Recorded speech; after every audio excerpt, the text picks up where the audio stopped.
morning.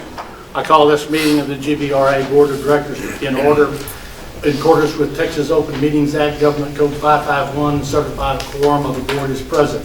Mr. Patterson, have all the notices been posted? Yes, sir, they have. Director Patillo is out today. He is ill. We're not sure how serious that is, but we'll be thinking about him, and I'm sure you'll be thinking about him as I muddle through here today, but I appreciate your help. Director Mobley, would you lead us in the pledge? Absolutely. I pledge allegiance to the flag of the United States of America and to the republic for which it stands, one nation under God, indivisible, with liberty and justice for all. Honor the Texas flag. I pledge allegiance to thee, Texas, one state under God, one and indivisible. Thank you. I welcome everyone here. I see a few folks who are normally not in attendance. I'm glad to have you. We will try to proceed as rapidly as we can and still cover the issues, and I appreciate all your assistance as we do that. Okay, item 1 is appointment of a nominating committee for officers of the Board of Directors for calendar year 2020. I know I spoke with Dennis on Monday, and I know he intended to do what we traditionally do, which is appoint the current director and the past director. So that committee will be Mr. Patillo and Mr. Brockman. Just a word to the folks who we'll only be nominating a vice chair and a secretary treasurer. With the changes that the government introduced last year, the governor will be appointing our chairman. Okay? The first items on the agenda, 9 through 11, are action items that we. No, I'm sorry. Are 3 through 6, which we normally approve together, unless there is a board member who wishes to pull them out. Seeing none, do I hear a motion? So moved. Second. Thank you. All in favor? Aye. All opposed? Hearing none, it's approved. Mr. Chairman. Oh, I'm sorry, I skipped item 2 also. Thank you. This is an opportunity for comments from the public. This is a portion of the meeting that is intended for comment from the public on non-agenda item-related topics. Please limit those comments to 3 minutes. To address the board, please sign and completely fill out the attendance sheet maintained at the entrance of the building where the meeting is being held. No responses or action may be taken by the board during the public comments. To address the board related to an item posted on the agenda for action or discussion, please indicate the item you wish to comment on using the attendance sheet. The board will call individuals to make comments at the appropriate time. Has anyone signed up to speak? We do not have anyone signed in, Mr. Chairman. Thank you. Now, item 11, Mr. Patterson. Item 7, let's start with, this is the update on the Guadalupe-Blanco hydro system. We don't have a prepared report or update for you. We left this item on here as a matter of caution, just in case we had anyone who did want to sign in a comment publicly. We don't have anyone signed in on item 7 either. Unless there are any questions from the board, then we can, on those issues, then we can jump into item 8. I do have one question. And I'm asking if I'm correct. We are very concerned about the safety of those dams, and we used to work on them inside those dams to maintain them. We are no longer doing that, correct? That's correct. We were doing work inside 2 gates when Dunlap failed, and at that point, neither ourselves or the contractor was comfortable continuing that work inside the gates. So it's fair to say there's no one say, inside working on the gates. so it's fair to say that as we lay those dams down for floods, etc., that there's a higher probability they might not come back up. They're definitely in terrible condition. Has been well documented, so it's possible. I just wanted to make sure that everyone understood that that's where we were. Okay, thank you. On item 8, general manager reports, we do have 2 reports for this board meeting, and we'll bring the other 3 back in January. But for this board meeting, we'll start with operations and Darrell Ball.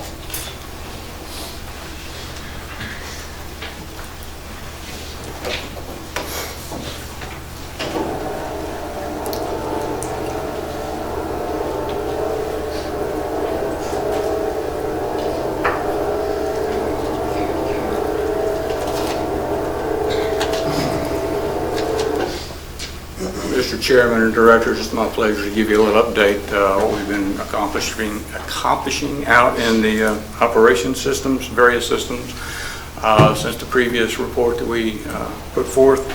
We've been told, don't ever show a slide with just words. This next slide is just words, but I've done a little bit better. Most of the people that are listed here as new hires or promotion are in the office, are in the room with me today. As I call her name, I'd like them to stand up. Mr. Meredith Bragg, Reservoir Ranger at Coletta Creek. Billy Hines, also Ranger at Coletta Creek.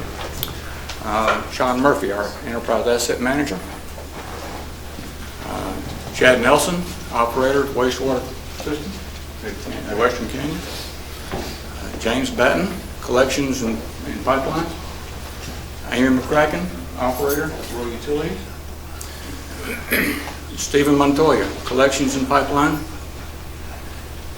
Jason Morales, Collections and Pipeline. These are our new hires, and then we have 2 promotions. Kyle Albert from Operator at Western Canyon to now our Supervisor of Collections and Pipeline. And Henry, did Henry make it in? Henry's here? Okay. It was also a recent promotion for an operator at Western Canyon Plant to now Chief Operator of the plant. Mr. Ball? Yes, sir. Could we ask all those guys and ladies to stand right quick so we can recognize them all at once? Certainly. Thank you.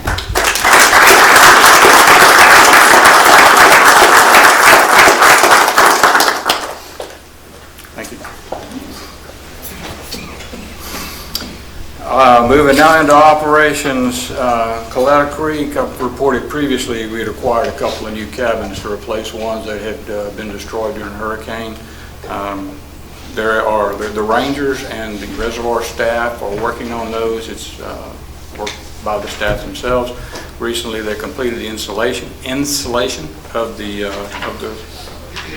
cabins and the installation of paneling and trim.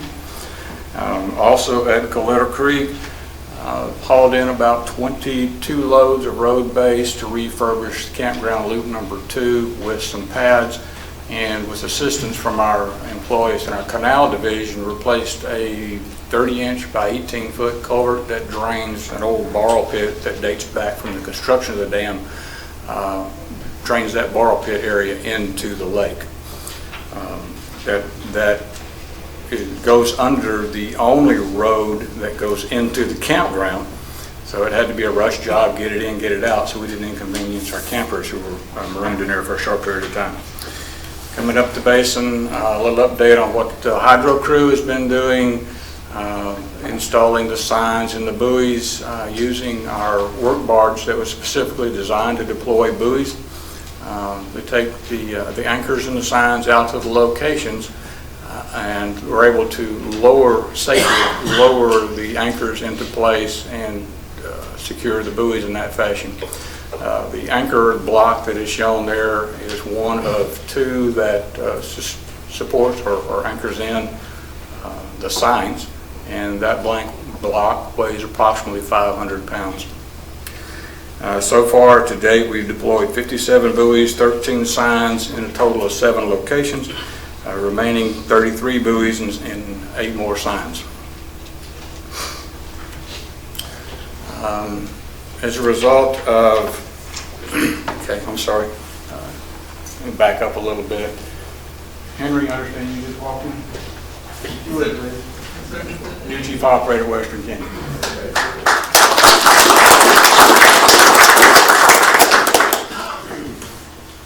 Thank you. With the failure of the spill gate at Dunlap and drained the Lake Dunlap, we lost about 12 feet ahead. In order to get the water from Dunlap into the canal that supplies the water to our regional raw water delivery system, our operators and staff had temporary pumps installed, diesel pumps, able to provide the flow into the canal. And then commissioned a company to come in and build a new electric-driven pump station to replace those portable diesel pumps. That pump station was commissioned and brought online in August, and what it does is lifts the water about 8 feet, puts it into the canal, and then delivers the water on downstream to that regional raw water pump station number 2, which is pictured, or pump station number 1, which is right next to it. Which then provides the water on to our customers of that pipeline over in Hayes County, including the 21 MGD surface water treatment plant at San Marcos. Across the river, we have a pump station that delivers reuse water from the Stein Falls wastewater treatment plant and raw water out of Lake Dunlap over to the what we call GPP. It's a power plant near Marion. We had some concerns with the recent occurrence of zebra mussels in Canyon and downstream in Placid, that we may have a zebra mussel build up in the intake pipes and pumps at that pump station. We had purchased our own remote operating vehicle, which is in the top left picture, and Hunter Duncan, our division manager from Western Canyon, brought that over to the intake structure to do a quick survey of the intakes at that pump station. We're limited in time that we can shut that pump station down.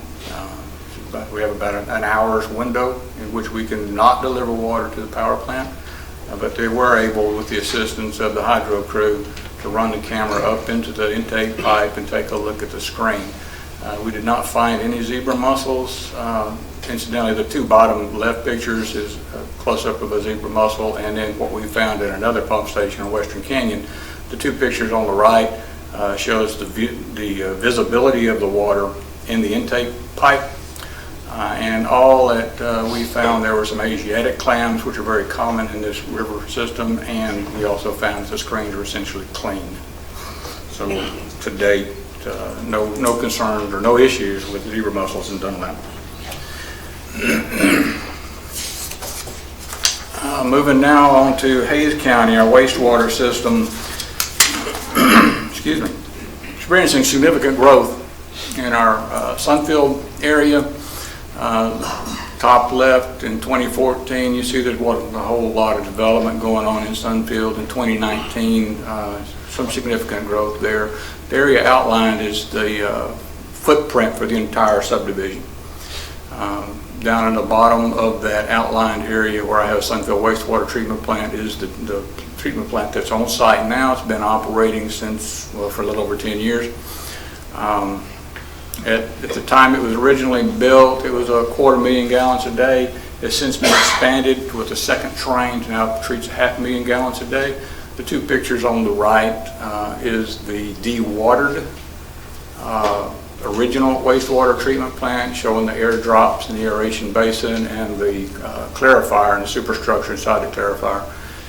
We have been working with contractor to have that area repainted, the interior and exterior of the original train repainted, and our hydroelectric crew and electricians are assisting in replacement of the pipes, the drops, and doing some additional welding, replacing and welding areas in there. Excuse me. Moving on to our Shadow Creek wastewater treatment plant, we do not, we own that plant only. We do not have ownership of that at this time. Again, in 2014, it was a fairly modest subdivision. It has since grown out, fully developed now. The area in green in 2019. The area in yellow is subject to annexation and development.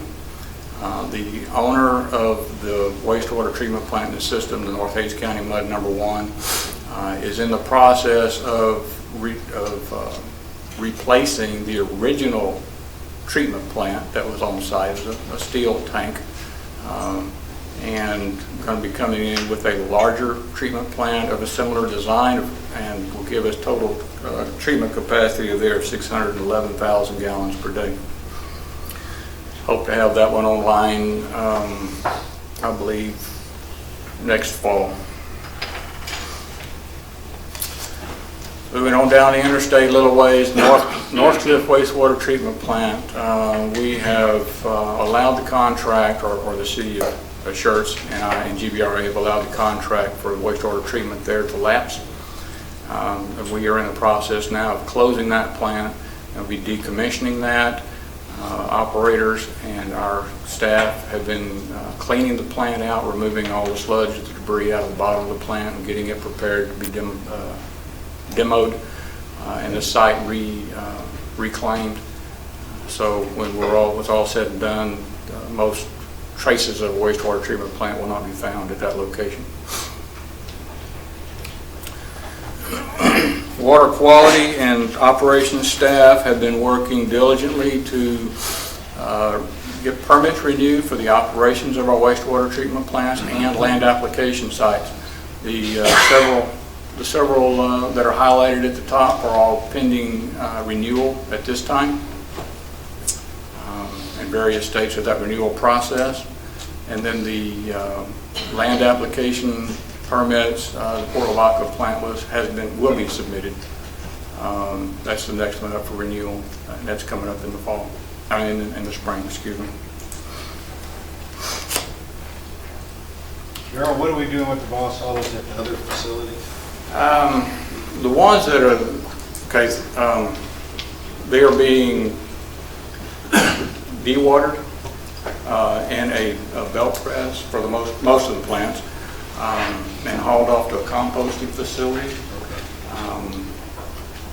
A couple of the plants we still have to liquid haul, so it's taken to another plant for additional treatment. The San Marcos water treatment plant, we dry it on site. Just take it out of the lagoon, dry it on site, and just throw it in the roll-off, and it's taken off to a composting facility as well. Quite a bit of training has taken place in this quarter, everything from active shooter and stop to bleed to severe weather and holiday safety. The two pictures on the right are of our staff who participated in microscopic evaluation of wastewater. Several of the operators who run our wastewater treatment plants did attend that. Gave them hands-on learning with the use of microscopes and active sludge to identify the bacteria that reside within that sludge and help in our wastewater treatment. And finally, we had one reportable accident for this past quarter. It involved a piece of equipment or a trailer. You see the picture in the top left corner. The hydro employee was backing down towards the power plant, and a very short length on the tongue, between the tongue of the truck and the hitch on the truck and the tongue of the trailer.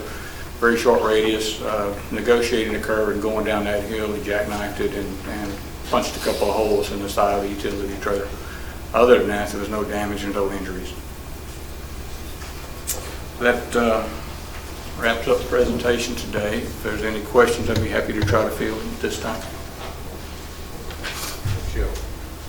Which incidentally, this is our portable press that we use at a couple of our wastewater treatment plants.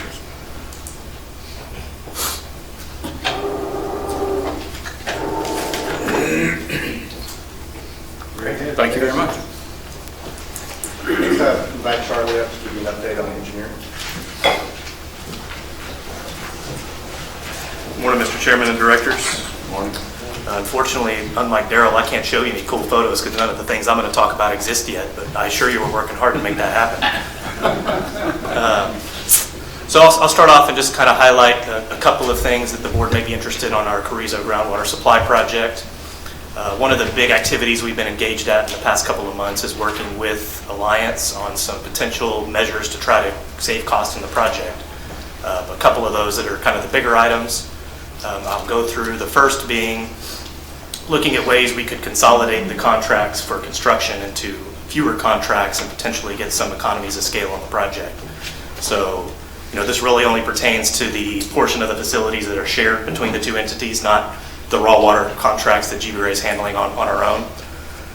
But originally, the way these are being designed is that each of these different colored items you see here on the page is really it's an individual design contract. So, for example, the pipelines are set up into 5 different design contracts, and the way the cost estimates were put together assumed that you would be bidding the construction as 5 different pipeline contracts. And then there's a contract for all of the kind of surface facilities like the booster pump station and all the customer delivery points, and then the water treatment plant being its own contract as well.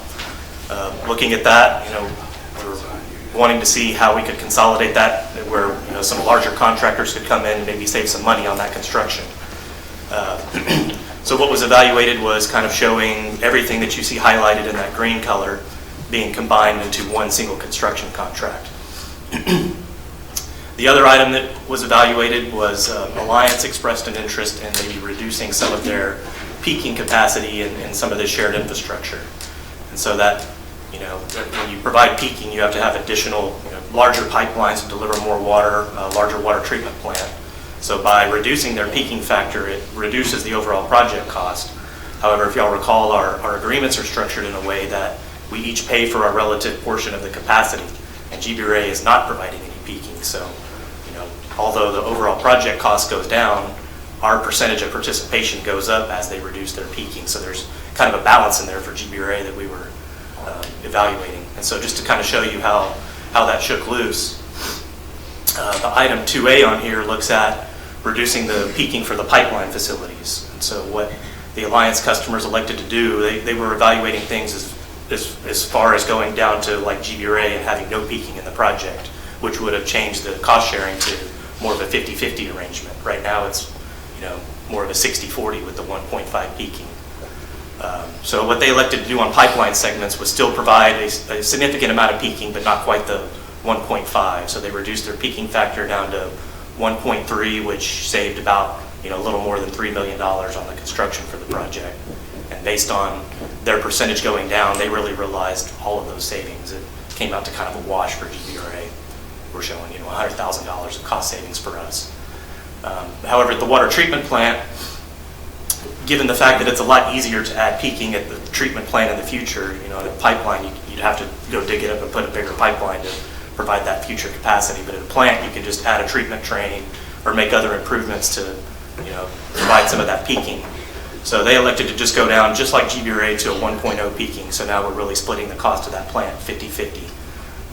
That saved quite a bit of money overall for Alliance. $7 million for them. However, because of our share going up, it actually increased our cost in the project by about $1.5 million.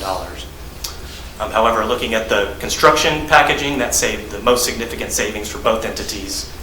That really led to about $8 million of savings for Alliance and $5 million for GBRA. There were a couple of other smaller items that were explored, like reducing valve spacing and changing the way we cross streams. So all in all, through that exercise, we really reduced GBRA's share of the project, or project cost, rather, $5 million, with Alliance making a significant savings by minimizing their peaking of about $40 million. Of that $40 million, almost half of that is interest rate savings based on using the interest rates that they got from the Water Development Board. We didn't calculate to put that in there. We've been showing those savings all the time, the whole time to our customers. So ours would be significant, like for the interest rate savings would be similar as well. So my question I always ask, because I'm likely to run into those folks, we're still very satisfied with the relationship we have with Alliance. Oh, absolutely. I mean, this exercise to save both entities money and working together, that doesn't even consider all the $60 million of savings we achieved by just working together in the first place. So, ain't it great when a plan comes together? So while we have achieved the savings, right now we're starting to receive our 30% designs. As those come in, we're anticipating that we will see some increased costs just due to what the construction market has been doing. So that potentially could eat away at some of that savings, and as that rolls in, we'll see what those costs look like and be updating our project participants. But right now, we have actually received all of those engineering reports for the GB rate only facilities and for the Alliance. Those are going to be coming here in the next few weeks for us to start reviewing. And just a reminder of what's going to take place next year in 2020. So we're looking at completing just the well design kind of towards the end of the first quarter of the year. And in the second 2 quarters, moving into actually constructing some wells. So there will be some construction activities for this project next year. And then the raw water facilities would be completing design in September 2020 is right now our current projection. Kind of visit with you about the Western Canyon Disinfection Byproduct Project. As you recall, we've had a project going for some time looking at strategies to mitigate formation of these byproducts at the plant. And really what was initially designed was kind of a 2-phased approach. The first being installing some aeration equipment in the clear wells for the plant that would strip out those byproducts after they form. And we had been underway with construction. If you recall, we got to construction completion, got the equipment installed, and found that it did not quite meet the performance specs that we put in the contracts. So the supplier provided another piece of equipment, an additional aerator. Now we've gone through and we have completed that construction, ran the equipment, and I was hoping to update y'all at the last meeting, but the monitoring system that was going to verify this performance went down during the testing period. So now that we've corrected that issue, I'm happy to report that we are satisfied with the performance of the additional aerator, and so we're in the process of closing that project out. What happened during the course of that project, if you recall, is that the second phase of the project was installing a granular activated carbon filtration system at the plant that would actually filter out some of these organics. In discussions with our project participants, not everybody wanted to move forward with that phase of the project. So that left us with some additional funding we had secured to try to mitigate these DVPs. And we utilized some of those design funds to look at, for some of the customers that are furthest out on the farthest reaches of the system where it's the biggest problem, we looked at what it would take to install some local GAC systems at their water delivery points. And so we've gone through that exercise and provided some preliminary layouts and given that to the customers for their consideration. There's no plans to move forward in the next year on that project, but they do have that design info. If this continues to increase and become more of a problem in their system, that this is a strategy they could utilize. Charlie, Yes, GAC means what? that's granular activated carbon. And DVP means what? Those are disinfection byproducts. So those are basically the product of organics reacting with chlorine over time in the system. So as a result of having that additional funding available, lo and behold, at the same time, the zebra mussel issue showed up that Daryl Ball's briefed you on several times. And so we've kicked off a study with one of our design consultants to evaluate, a project that could potentially have the dual benefit of killing or mitigating the zebra mussel issue and also leading to some additional removal of these disinfection byproducts. We've kicked that off towards the beginning of last quarter. We're just now getting in the preliminary engineering report, so I don't have the recommended path forward yet, but basically what it's going to identify is kind of twofold approach. We've got some chemical treatment recommended at the injection point or at the beginning of the raw water pipeline, where we could get some initial kills and then just provide some regular chemical injection that could prevent them from reattaching to the pipeline and also kill some of the organics at the beginning of the process that would form these byproducts. So it really, there's some strategies that would have dual benefits of dealing with both problems. The other thing that's been identified is either coating the intake screens to prevent them from forming there, or changing out those intake screens with another type of material, like a copper-based material where they're found not to attach to that type of material. So coming next quarter, we should have a plan put together that will demonstrate how we plan to tackle this issue in the next year. This will likely be the last time you hear an update on asset management from me now that we have Sean Murphy on board, so I'm glad that he's here to roll out this program, but I did want to kind of highlight that we have made a couple of changes to how we plan to implement this plan. When we initially put out the RFQ, our plan was to kind of do a smaller pilot program and just pick a couple of the operations in GBRA and get all the way through the process and work out the kinks, and then move forward with full implementation. After we went through our initial phase of the project, really kind of learned that the way we're structured and split into different divisions, it made more sense for us not to have that lag in the project and just to move forward with rollout of the full program all at once.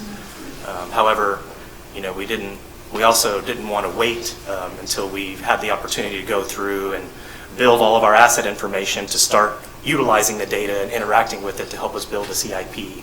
So we kind of developed where we have a parallel process to where we will kind of kick off the program, let the software entity that we have selected, which is NextGen, start building the system for us while we start collecting our asset data.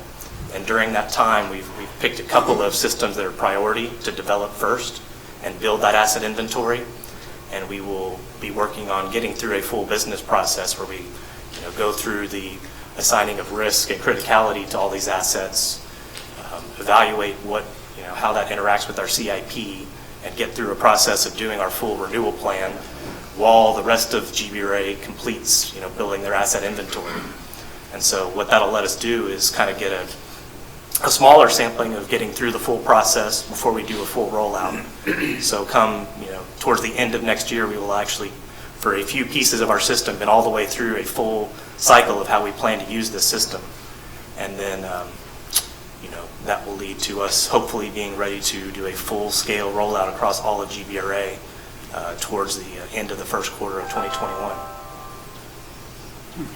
This asset management program also has a CMMS, a computerized maintenance management system built into it, which is a big chunk of this to also track and help collect this data. Some of these things, a lot of these things we've been doing already, but it helps standardize this and actually use that information that we're collecting.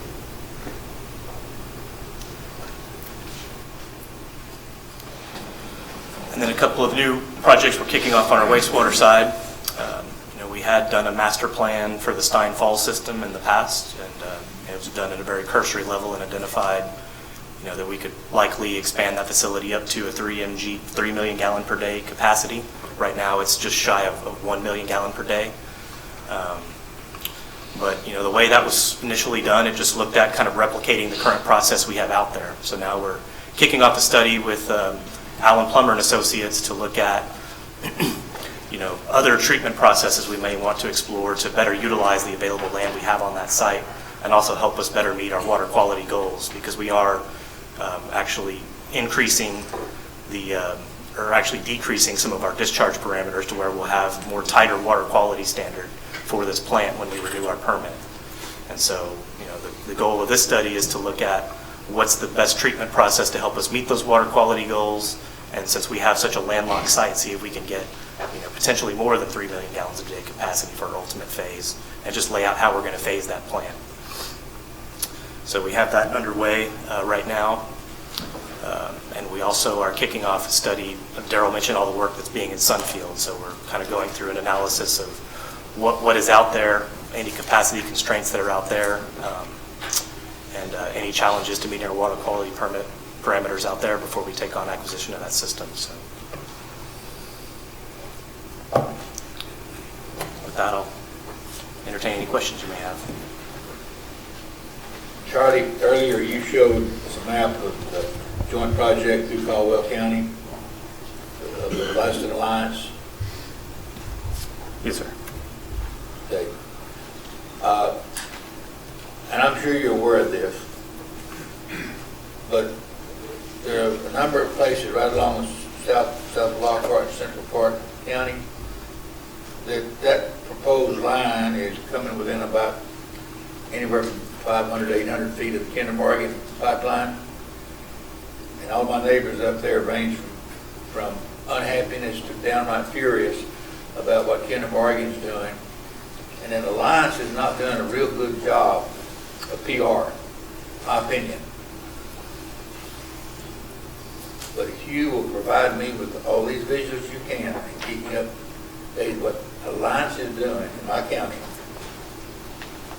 it'd be a big help, because for every telephone call y'all get, I get 5. And me just say, well, I don't know what to talk about, but here's the phone number. That doesn't cut it, so I would appreciate being fed all these are necessary to keep me fully informed of what's going on in my county. Yes, sir. I know we have been providing regular updates to the entities in Lockhart and Lockhart City Council per their request on the status of this right-of-way acquisition. That's fine. As soon as they get through with you, I get a phone call. Yes, sir. And those guys telling the truth. I'm sorry, but credibility issues.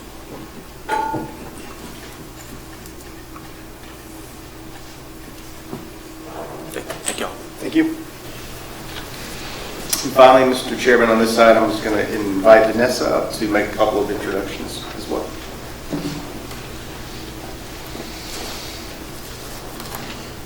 Good morning, directors. Before I introduce our newest team member, I would like to commend our HR department.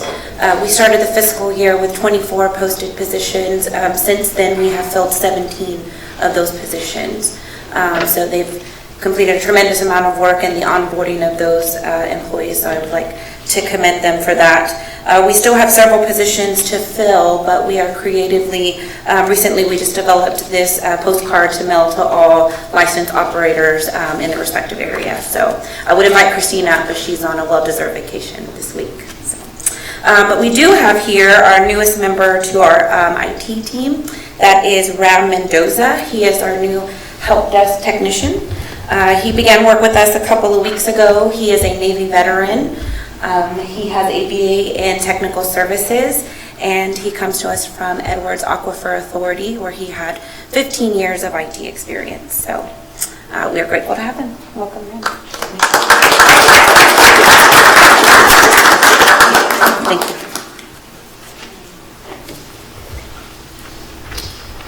And Mr. Chairman, that's all we have on item 8. We can jump into the action items. Okay, item 9. Mr. Chairman, I'd like to ask a quick question of Mr. Patterson and his executive team. What Director Fogel mentioned concerns me a bit, and I'm curious, when we go to the city council meetings, Charlie, are you the main representative to those city council meetings when we present information to, like Lockhart is what he used as an example? Do we also do some presentations to the folks at Caldwell County with Commissioners Court and that? Because it concerns me a bit to have him indicate that there's a credibility issue when I've not found that in Comal County. And so I'm just wondering, is this a representation glitch amongst the folks from us to you, to our folks, the people out in the counties, in our places where we live, or is this just maybe a misperception on the part of one of our board of directors who maybe can shed some light with you guys in some more conversation with how the things are being presented? I'm just a little concerned. I'd say this one's more of a factor of we're a highly controversial project going on right next to it at the same time. That's just an unfortunate thing for us. So we're just caught up in the hype about that project. Okay. We are. It's also, this project is also a fairly large easement as well, because it's for future pipelines as well, because all the customers, including Lockhart, wants it. Most of our updates are just correspondence with the technical staff and the city manager at Lockhart, just giving them an update on what the status is. Alliance is actually meets with the county commissioners and elected representatives in the area as well, and provides updates on where they're at on the easement acquisitions and the offers and where they're going out, and they keep us updated. So those folks within the cities and counties understand that this is a trusted partnership that GBRA and Alliance are in and working together for the best of the project. And so that would be something that would be part of the easement. Yes, part of the easement is for an additional line for GBRA as well. all right. Thank you. And I should add, because my county is heavily involved in this project, and I received nothing but excellent feedback about this project and our cooperation with Alliance, etc. Okay, now, Mr. Stout. Randy? And I guess just a question, Tom, do we need the item read into the record or for the action items to the resolution? The action items, do we need those read into the record? Yeah, I'm sorry. The Okay. action item should be introduced and read into the record. I'm sorry. Purpose is consideration of and possible action approving the fiscal year 2019 annual financial audit and distribution of the comprehensive annual financial report. Mr. Stubbs. Good morning, board members. I'd like to introduce to you Mr. Aaron Worthman. He's a partner with the accounting firm Baker Tilly. He's going to give you an update on the results of their work and their audit results, and then I'll return and give you some highlights on the financials and some more information.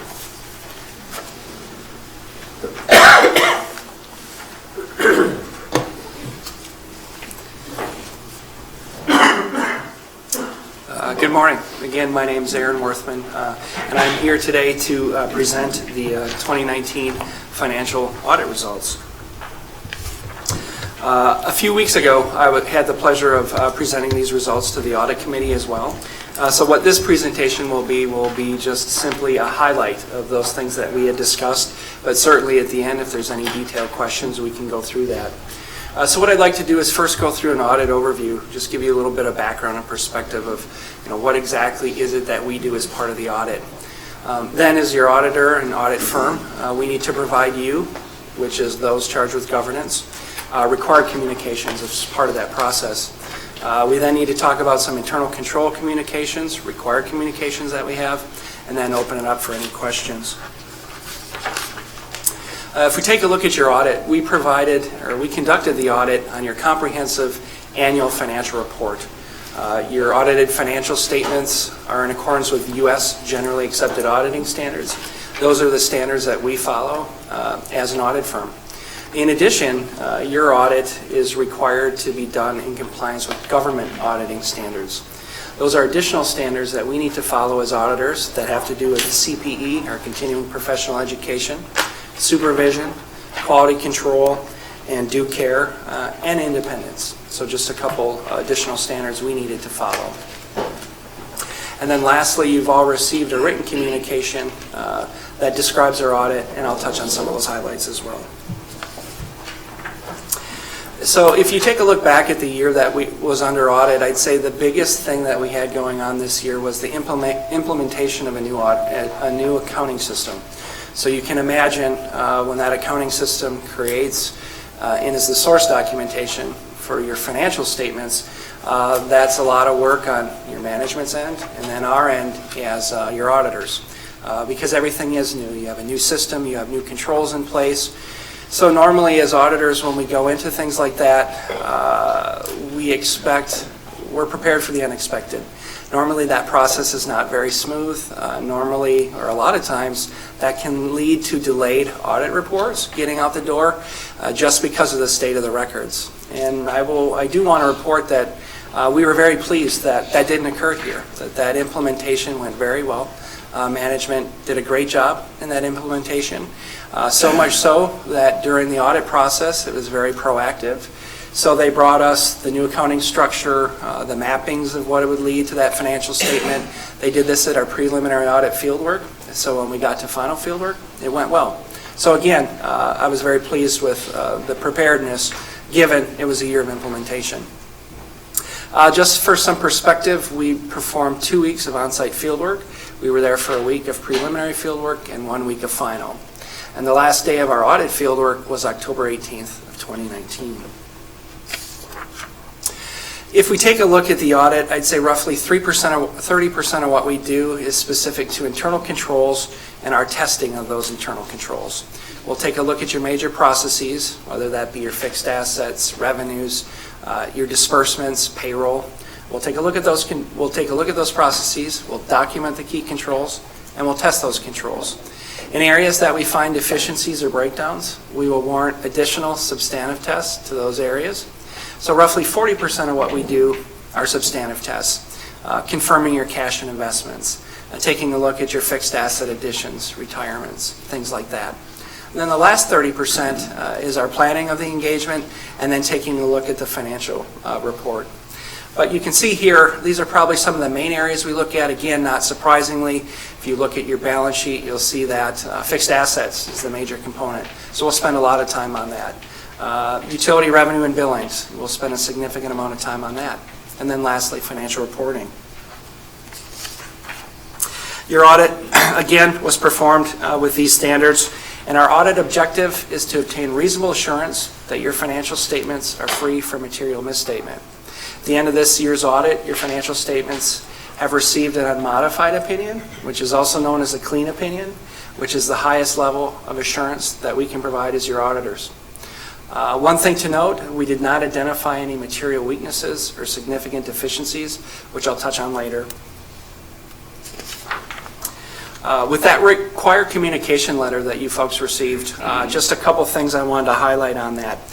One is our independence. Our firm and our entire audit team is independent with your organization in fact and appearance.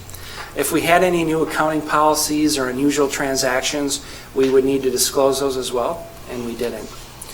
One of the items I always like to touch on, and we're actually required to disclose to you, deals with significant estimates within your financial statements. The most significant estimates that affect your statements, the biggest one would be your pension. So your pension liability is based on, or one of the biggest assumptions would be your discount rate. That discount rate right now is 6.75%, which leads to a liability of roughly $7 million.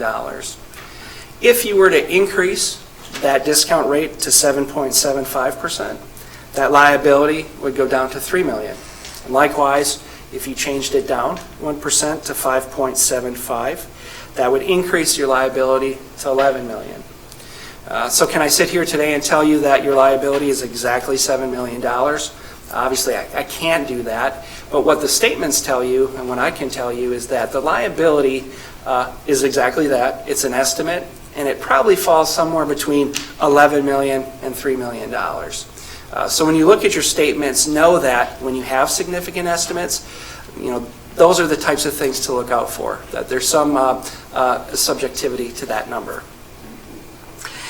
Pleased to report we did not have any adjusting journal entry as part of this year's audit, and we had no other major findings or concerns. Just know if at any time during the audit process or the year we had any major findings, certainly I would reach out to the board ahead of time and have those discussions. The last thing I would want is to come at this year-end meeting and tell you about issues that we've been sitting on for, could be 3 or 4 months at that point in time. So any questions on that required communication letter? Then lastly, with internal controls, one thing I did want to note, we do provide an audit on your financials. We do not provide an audit opinion on internal controls. However, when we come across material weaknesses and significant deficiencies, we need to disclose those to you. When we have internal control deficiencies, we're required to categorize those in various terms of severity. So the most severe would be a material weakness. Is any internal control that there's more than a reasonable possibility that that lack of control or breakdown would lead to a material misstatement in your financials. Again, that's the most severe, and we did not identify any. The next category would be a significant deficiency. Obviously less severe than a material weakness, but it's a large enough breakdown or lack of control that it would warrant your attention as governance. We did not have any significant deficiencies. And then the last piece, or the last level, would be normal control deficiencies, and I would also call industry best practices. I would say on every utility audit, or any of your peers that we audit, we will always have minor control deficiencies and industry best practices. That's no different here. So we had a written communication and management that listed a few of those control deficiencies, mostly around the IT area, which again is very common. I'd say with the changing IT universe and cyber risks and things like that, it's a constantly evolving state, and as such, we will continue to always have recommendations on how to strengthen that control environment. Any questions on internal controls? And then lastly, we want to thank management and all the staff for all their help during the audit. We put a lot of hours in as an audit firm, and we definitely understand that your management team does as well. There's a lot of work that goes into preparing that comprehensive annual financial report. So if you haven't had a chance to take a look through that and read that, there's a lot of great information in there, and we definitely appreciate everyone's time during this process. With that, I can answer any questions. I have a quick question. In your local house, how many audits do y'all do annually on businesses like this? Sure. So I do, myself as a partner, I do probably 25 to 30 on businesses just like this. Some of the ones that you're probably aware of, CPS Energy, Lower Colorado River Authority, lead partner on Electric Reliability Council of Texas, the ISO market here, San Antonio River Authority, New Braunfels Utilities, and those are just the ones like within your area here. Then I also do a lot of large national utilities as well, California, Colorado, Florida, things like that. Of those, how many of them, just off the top of your head, received basically the same rating as this one had? In other words, how many problems do you see in other audits that you're not seeing here, or are they all? Sure. So one example would be if you take a look at internal controls. When I had mentioned that there are no material weaknesses or significant deficiencies here, I'd say, it seems like that would be the norm, and I'd say that's not actually the case. For instance, some of much larger organizations, municipal utilities in the United States, we have issued material weaknesses that upon the discovery of that breakdown in controls, in one instance, there was a fraud detected of about $300,000 relative to utility buildings. Many times we issue significant deficiencies, again, on these large entities within Texas and here. So I'd say this is not an expectation, and it's not a rubber stamp, if you will, that it is due to a good control environment. But that's just in terms of internal controls even. And in your opinion, what quartile would you place GBRA's audit in the ones that you're experienced with? In terms of controls and just how the audit went, things like that, I would say definitely in the top 40%. I mean, that's just a quick, Thank you. Yep.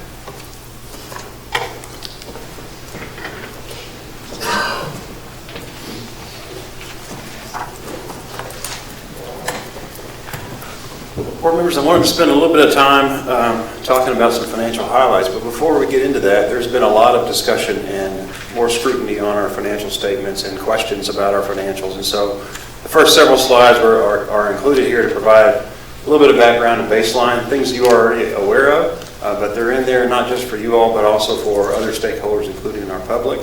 And so I'd like to begin maybe just talking about the legal requirements that are in the water code. And that includes an annual audit by an external independent CPA firm, as Mr. Worthman pointed out. It requires that to be completed within a certain timeline, and then compliance with generally accepted auditing standards, or GAAS, as Mr. Worthman pointed out. And of course, the financial statements have to be in compliance with GAAP. And then there is a required filing with TCEQ within a certain time frame. And then there's, on this next page, there's a whole host of other filings that are required for us to take this audit and share it with others and file it with other entities and other companies as well. Backing up, just the basic purpose of financial statements is just the disclosure of financial information, including our financial condition and the performance over the course of the fiscal year. And there are a whole host of stakeholders that are included within that. Many of those are external stakeholders, and internal, of course, you all as a board, making sure you have the information that's necessary for decision making. Components of a CAFR, or a Comprehensive Annual Financial Report, are really broken out into three different sections. The introductory section provides a little bit of background information on GBRA. It includes that certificate of Achievement for Excellence in Financial Reporting that's been received from GFOA for now 45 consecutive years. I think that speaks a little bit to some of the questions that you had, Dr. Moll. There's just a certain level of financial excellence that's been here for a really long time, and that's a real testament to the leadership that's been for you as a board, but also the financial leadership over that period of time. I do want to point out Ms. Susan Hubbard, who leads the charge. Where is she at? Leads the charge for preparing the CAFR, and of course Sandra Terry and Oscar Ramirez and the whole finance team that helps in putting that together. I mean, you think about a 45-year period starting back in the early 1970s, and being able to produce that each and every year is just a phenomenal record. So the next section really is the most important section of the CAFR, and that's the financial section. It does include the independent auditor's opinion letter, and then it includes a management discussion and analysis, which provides a little bit of summary of what happened during the course of that financial year, and then of course the financial statements and the supporting notes. And then there's a statistical section that provides a whole host of information. Those are generally schedules that include 10 years worth of data, so you could look back over a lengthy period of time. When you talk about financial statements, there's three different statements that are part of that. The statement of net position, often called the balance sheet, and that reports your assets, your liabilities, and your net position. That is as of a point in time, and for us that's August 31st is the end of our fiscal year. If you valued those assets and liabilities and net position on the day after or the day before, those values would be different. And that's different from the statement of revenues, expenses, and changes in net position, because that's over the course of the entire fiscal year, from September 1st through August the 31st. And then the statement of cash flows presents your inflows and outflows, which is different in terms of timing than your actual recording of revenues and expenses. And then the notes to the financial statement provide a whole host of background information that helps support those financials. Actually included there's a statement on each of those financial statements that says the accompanying notes are an integral part of the statement, and so that it's trying to refer you back to those notes so you can get some more information about what those numbers mean. Some things to always keep in mind. Remember, we've got 30 different divisions, and they're all separately accounted for within the financial statements, and we have a whole host of different types of activities that are recorded in those. Not one of those is exactly the same. A number of different customers, and each division has their own customer base, and the rates and fees that are associated with those particular divisions help support the operations and activities that are happening there. We do not receive any state appropriations or any have taxing authority, and then we have several different types of contracts, budget to actual and unit of service, and so each of those different divisions has a different type of that as well. From a financial reporting perspective, all of those divisions are aggregated into one enterprise fund. Enterprise is kind of a terminology under the governmental accounting standards for business type activities, and that's what we have here at GBRA. And so those are presented in accordance with GAAP. But the financials are prepared on a full accrual basis, which means that the revenues are recognized when earned and expenses are recorded when they're incurred. And so that is different than the timing of the cash flows.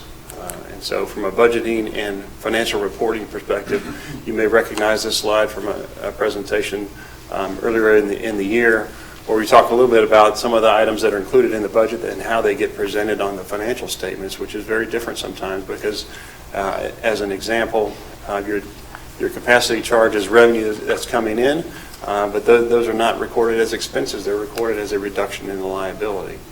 And those debt principal payments and interest payments are actually paid for by customers, either directly through contract revenue bonds or indirectly through general improvement bonds.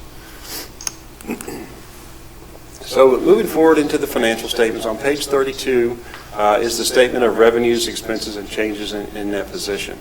And when you take a look at 2018 in comparison to 2019 and taking a look at power sales, remember this 2018-19 fiscal year was a wet year. Last fall and even into the spring was a very wet year, and so we were able to generate a higher level of hydroelectric generation, actually about 2.7 times what we generated in the previous year.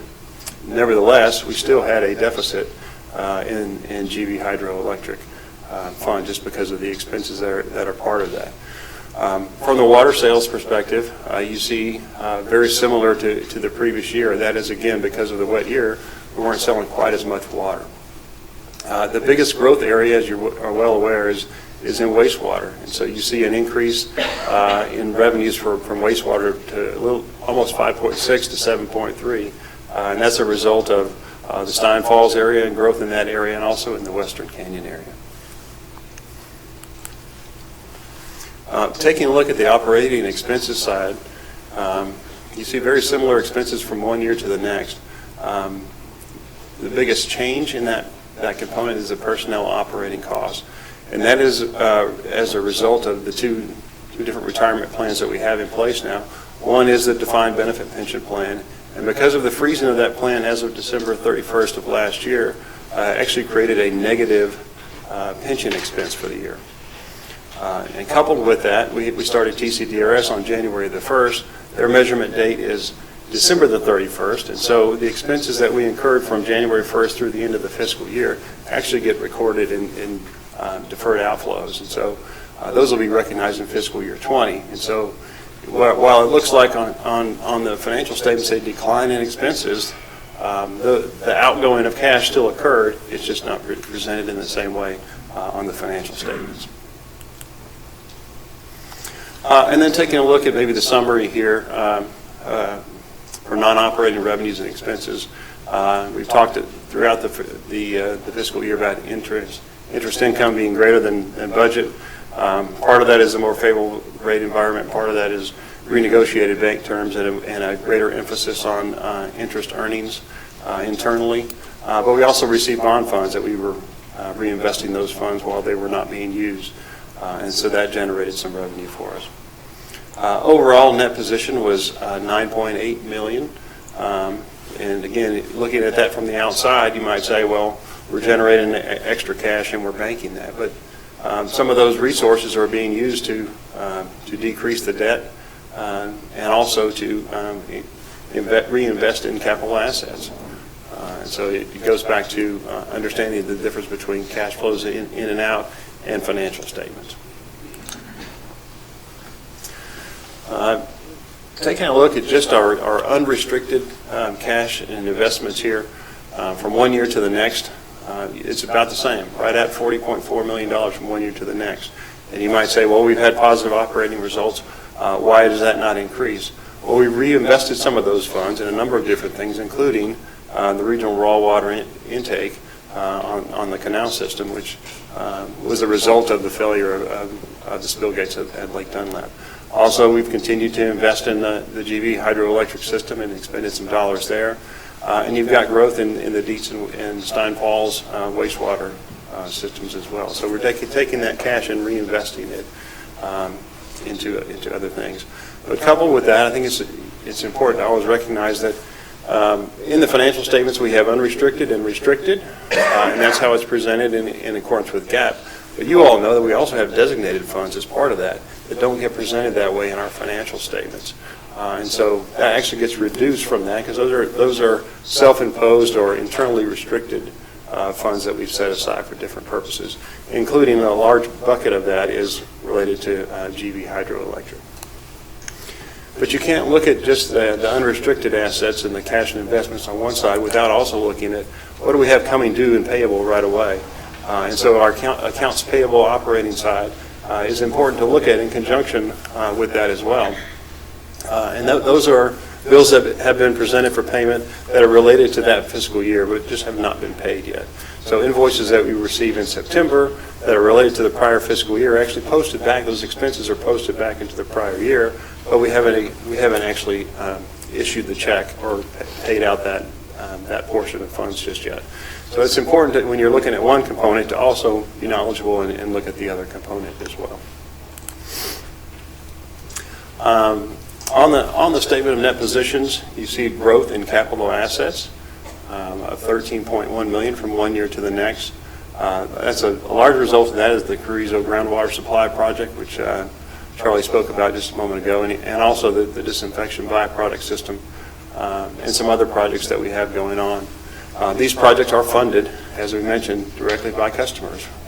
So the debt associated with these is being paid for by our customers. Looking at total asset growth at $39.8 million from one year to the next, That is a result of some of those construction and development projects, but also the positive operating results. Taking a look at the long-term liability side, you see an increase of $20.3 million.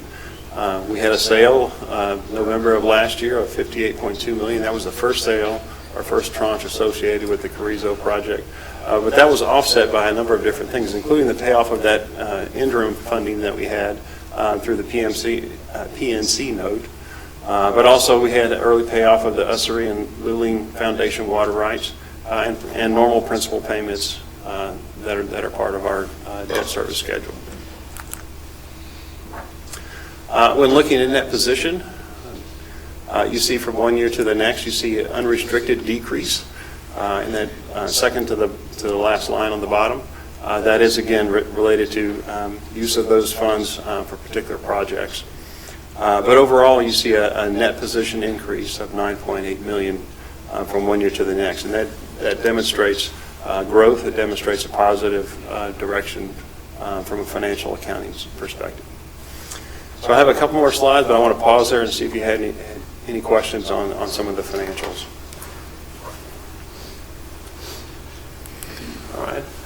So let me just speak for a minute about the importance of financial reserves, because when you look at financial statements and you have individuals that want to use those funds for certain reasons, I think it's important to take a step back and remember that back in 2002, the board made a very conscious decision to establish a reserve goal and to build reserves up to be prepared for future growth, to be prepared for emergencies and unexpected items. The timing of cash flows is a part of that. But it certainly demonstrates prudent financial planning in looking forward. But it also puts GBRA in a very positive state for growth. So you're able to start these development projects by funding them up front before you even sell bonds. In fact, we have an action item just after this to be able to do that reimbursement resolution. So continue to move forward with it, with the planning and growth, expend those funds out of GBRA's funds, and then get reimbursed on the backside later on. You couldn't do that if you didn't have substantial amounts of reserves to be able to do that. And we've done that a number of different times in recent time. Also, the response to unexpected events. Had we not had funds in the bank to be able to be prepared for what happened back in May, we would have a situation with being able to supply water to a large number of people. And then also taking advantage of situations that come up that are economically advantageous, like early payment of some of those water rights purchases. And then I think it's always important to identify and share with the public that we're good stewards of customer funds, and we take good care of them. And we've received a number of different awards in the finance office through the years that help demonstrate that good stewardship. Again, I pay a lot of tribute to Alvin, because he's been around for a long time and guided the ship for such a long time in a positive direction. But there's a lot of good things that have happened and a lot of recognitions that have been received. And so we celebrated a little bit. This was a picture that we took last week to commemorate the 45th award of the CAFR. So those socks have a logo on them that says GFOA, as do the sunglasses. No GBRA funds were spent on any of those. Let me point that out. But this is a great team, and Alvin has been a large part of that as well. He's the honorary lifetime member of finance, so he's part of our group. And then we really got crazy and made some funny faces. But I'm happy to answer any questions that you have, and Mr. Wortham is here as well. Why'd you keep your shoes on? I didn't get the direction to take them off, or wasn't listening at the time.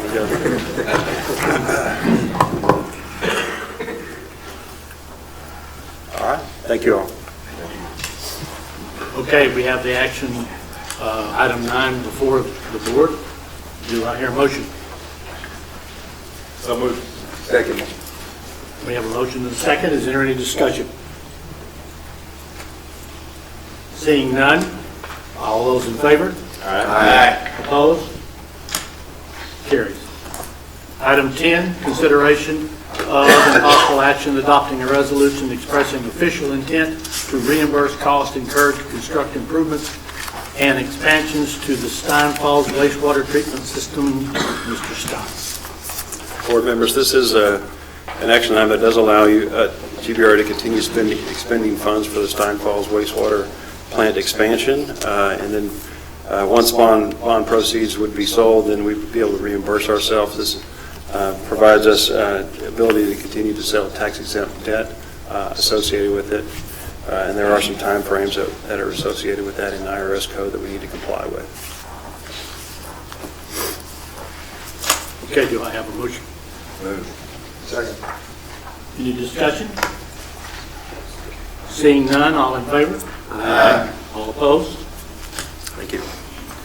Item 11, consideration of and possible action approving the Guadalupe-Blanco River Authority Board policies. Mr. Sheridan. Thank you, Mr. Chairman, and good morning. That comes up, just glad that he made me an honorary member instead of in memory of. In memoriam. That's just prior to being put out to pasture. Well, I was afraid you might say that. Did mention before the prayer, Director Brockman was there at our holiday luncheon the other day, that I was inching towards retirement, but not quite out the gates yet. So, for those of you that were here last month, Mr. Chairman, you might recall that we broached this topic and talked about the broader governance issue that we first took up strategic plan, now the drafting of the updated board policies, and then to come very shortly is the bylaws update here in the next few months. And we can certainly, Mr. Chairman, go through all the policies, quite a few of them, and even more amendments to them. The board has had them for a couple, 3 months now. And if the board has questions about an individual item, we can take that up as well. But we thought maybe a good use of your time today would be to go through the policy updates related to the Sunset Commission review. There you go.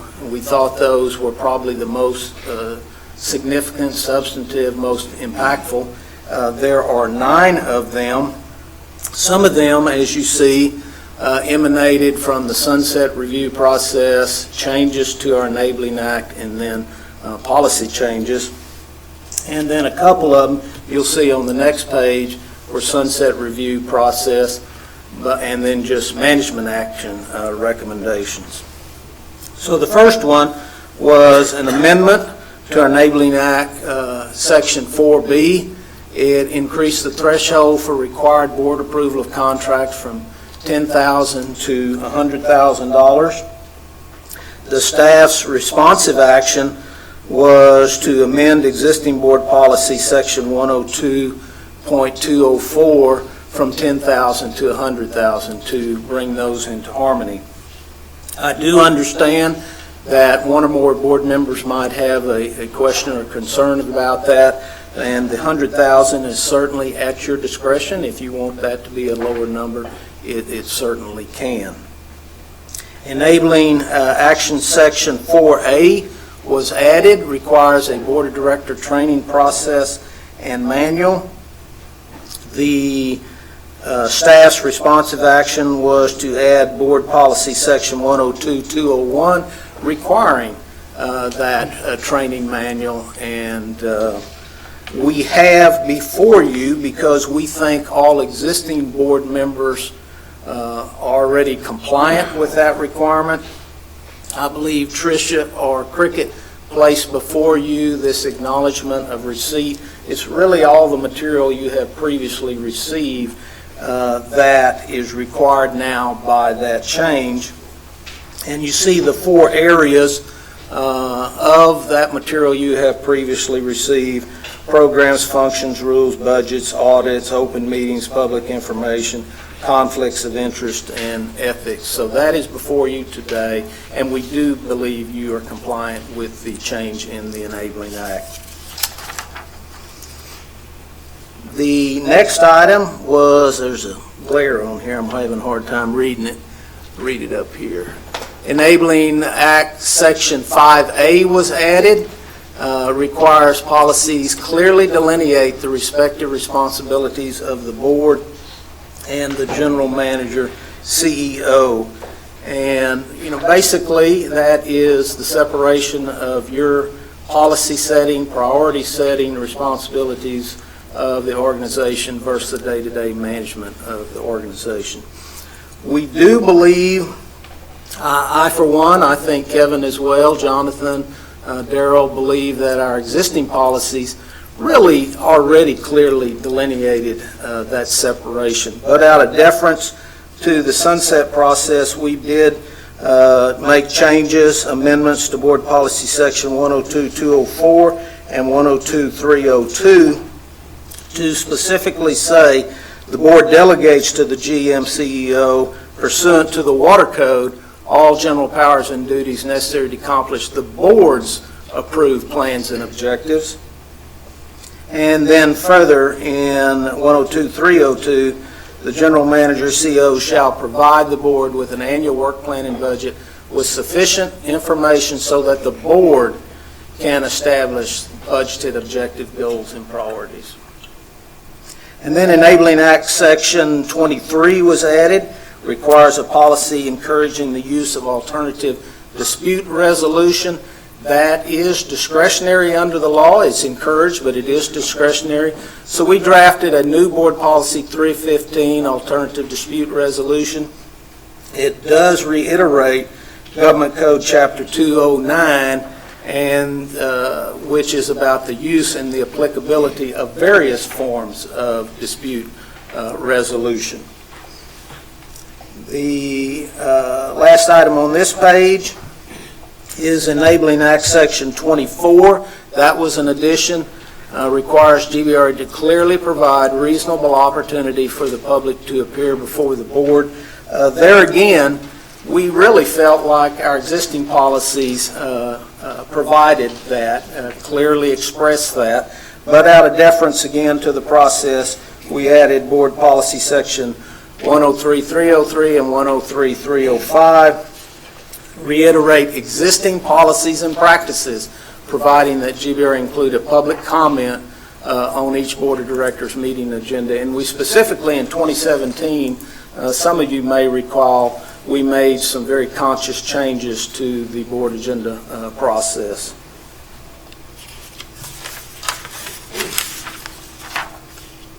And then Enabling Act Section 25 was added. Requires GBRA to establish a complaint, receipt, and monitoring system. The staff's responsive action was to add Board Policy Section 311-205 to provide such a system, receive complaints, act on complaints, monitor the status of complaints, and require an annual report to you about that system. That has heretofore been a little decentralized, and we're now moving to a centralized system. Hasn't quite got legs under it yet, but one of the open positions that Vanessa chatted about or mentioned earlier is a position for Director of Regulatory and Customer Affairs, and when that is filled, this will indeed have a little more impetus behind it and legs under it to comply with this requirement. Enabling Act Section 26 was added. Requires GBRA to establish an asset management plan. Our responsive action was to add Board Policy Section 411-202 to implement asset management plan, including capital asset risk management, customer service operating levels, equipment maintenance, capital planning and funding strategies, recapitalization strategies, and asset disposal and decommissioning plans. Charlie mentioned this earlier in his presentation. about the software and the timetable, and we have hired Sean for that asset manager position, so it is really taking off in the last year, and with Sean in the last 2 weeks? Third week, okay. And then the recommendations for management actions. Recommendations 2.1 through 2.3 directs GBER to centralize its procurement and contracting functions. Our responsive action was to amend Board Policy 303-202 to provide such a centralized procurement office staffed by trained personnel, and one of their requirements, and this was in the recommendations, is that we reevaluate ongoing contracts for cost effectiveness at least every 5 years. And I think we have previously mentioned and previously introduced our purchasing manager, Victor, and so he has hit the ground running over the last several months, and we're rapidly implementing this requirement. And then finally, Commission recommendation directs GBER to engage in regular strategic planning process, and our responsive action was to amend Board Policy 102-301 to provide for the development of a strategic plan at least every 5 years, provide for an annual review of the plan, and posting of the plan on the GBER website. And you might recall last month we mentioned that Jonathan had headed that process up back in 2017, so that's in place, and it will be updated annually and posted on the website, but then the overhaul of the plan will be in 2022. So those were the board policy updates and amendments and edits, Mr. Chairman, from the Sunset Commission review emanating from that. We can go over any other that the board might have a question on at its pleasure. Okay, before we have that discussion, would it be appropriate to have a motion? So moved. Second. We have a motion to the second. Is there any discussion? I got a question, because I think I was one of the ones that had the opinion about the 10,000 to the 100,000, the first one on your list. Is there any way or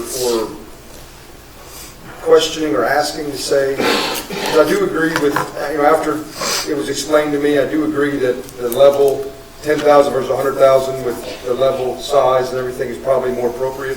But is there a way or some way to talk about today or put in there that, if you decided to move a certain amount of money from budget line to budget line, once the budget's approved, it's approved, and you could move lines without knowing it's happening and then have it go on, and maybe the board never even know that a certain purchase occurred or a certain item happened.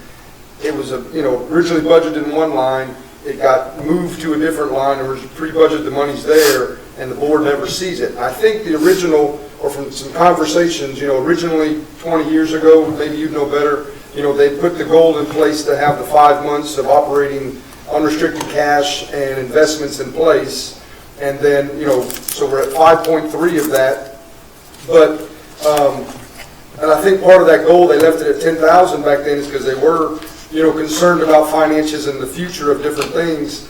But if we're moving it to 100,000, is there a way to say, okay, if we're going to move line items, we're going to come back to the board and say we're moving line items versus jumping it to 100,000, which would be 99.9, and then be able to change line items and not know. And I'm not concerned that we do that. I'm just saying, if this is board policy going forward, I don't know that that's the best board policy versus where we've been in the past.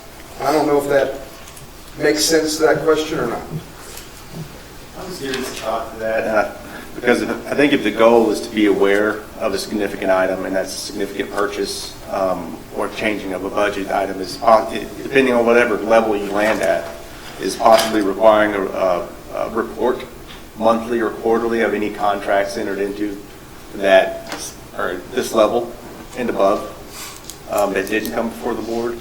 That way, if you had a concern or a question about how was this budgeted for, you would be able to identify it, then ask those follow-up questions about what it is and what's going on. Okay. You might note this last bullet here, and I had prepared this before I prepared the more summarized version that I spoke from. This is related to that 10,000 to 100,000 change in our enabling act, and then accordingly changing the policy. But this last bullet, there is a provision in our enabling act that says that contracts that exceed 1 year or more in duration all have to come to the board. So there will be a number of contracts less than 100,000, 20,000, 30,000, 50. If they extend for 12 months and a day, they have to come to the board, even though they're less than $100,000. The answer on your budget, this is, and I didn't speak to this, but this is the budget policy, and you do see here, the general manager is authorized, however, to make intra-divisional budget changes during the fiscal year as long as the total amount of expenditures are not changed. So that can be a higher number, and we could entertain a potential change there or something as Kevin has mentioned. I just think that if this is board policy going forward, I think that from conversations with prior, there was a time in GBRA that the money was a concern, and that's why the 5-month goal was created, which, what I'm saying is that I don't want that to be diminished in the whole thing. So the idea of jumping the number, for me, I just don't want that to happen. So if that is what executive board then decides to do to suffice my concern, I'm happy with that. I don't want things, especially with things going on lately, I don't want things to be happening that I'm not aware of, and then 3 years later say, well, why did that happen? Well, I would like to be aware of it. I'm not saying it's wrong, I just think I need to be aware of it. And we really did tee this one up because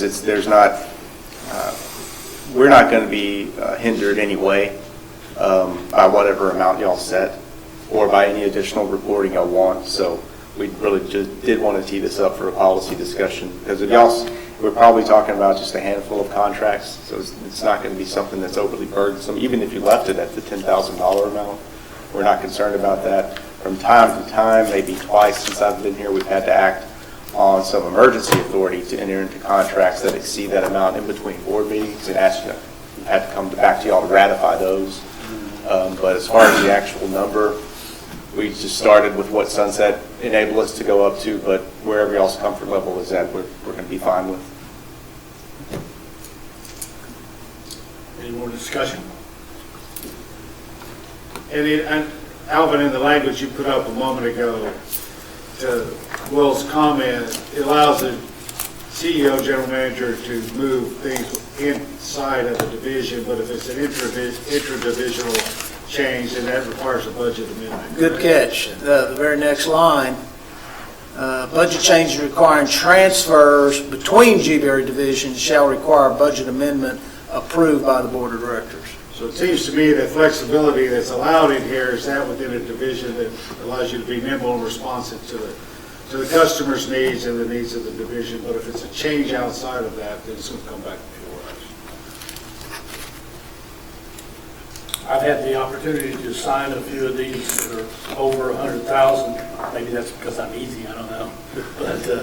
But they're few and far. Okay, are we ready for the question? All those in favor? Aye. Opposed? Carries. Okay, I'm going to read this next item 12. Bear with me, please, and we won't read it but once. Consideration of and possible action approving a resolution by the Guadalupe-Blanco River Authority declaring a public necessity for the acquisition of certain buffer zone easements engaging the use of eminent domain related to the construction, operation, and maintenance of a wastewater system for public use of providing wastewater services to customers of Guadalupe-Blanco River Authority. The buffer zone shall be located in portions of Calhoun County, over, across, and upon private property and public property, and beginning to a point west of Bayou Drive and Park Lane and north of Bayou Drive. Such easements are to be located over, across, upon, under certain parcels of real estate located in the parts of the Y Benvenides survey and the certain parcels and real property located, pardon me, I'm off, and the Crestview subdivision, all in Calhoun County, Texas. The Guadalupe River Authority shall designate the general manager CEO as the administrative official with authorization to initiate condemnation proceedings. The resolution shall authorize any and all lawful, necessary, incidental, and appropriate actions by the general manager, CEO, staff, agents, attorneys, retained and in-house, and engineering and technical consulting in the institution, prosecution, and conclusion of condemnation proceedings to acquire any such needed buffer zone easements that can be acquired through negotiation with the landowner, which shall include surveying of archaeological, environmental, linear purposes to define, specify, and secure such property interests in ratifying and affirming all acts and proceeds therefore done or initiated by the chief financial official, employees, agents, and attorneys of GBRA to acquire such property interests. There. Ms. Bambo, did you purposely have this contested? You can blame Mr. Basically, you did my presentation, so it's pretty simple. But it's regarding the Crestview wastewater treatment rehab project we're working on.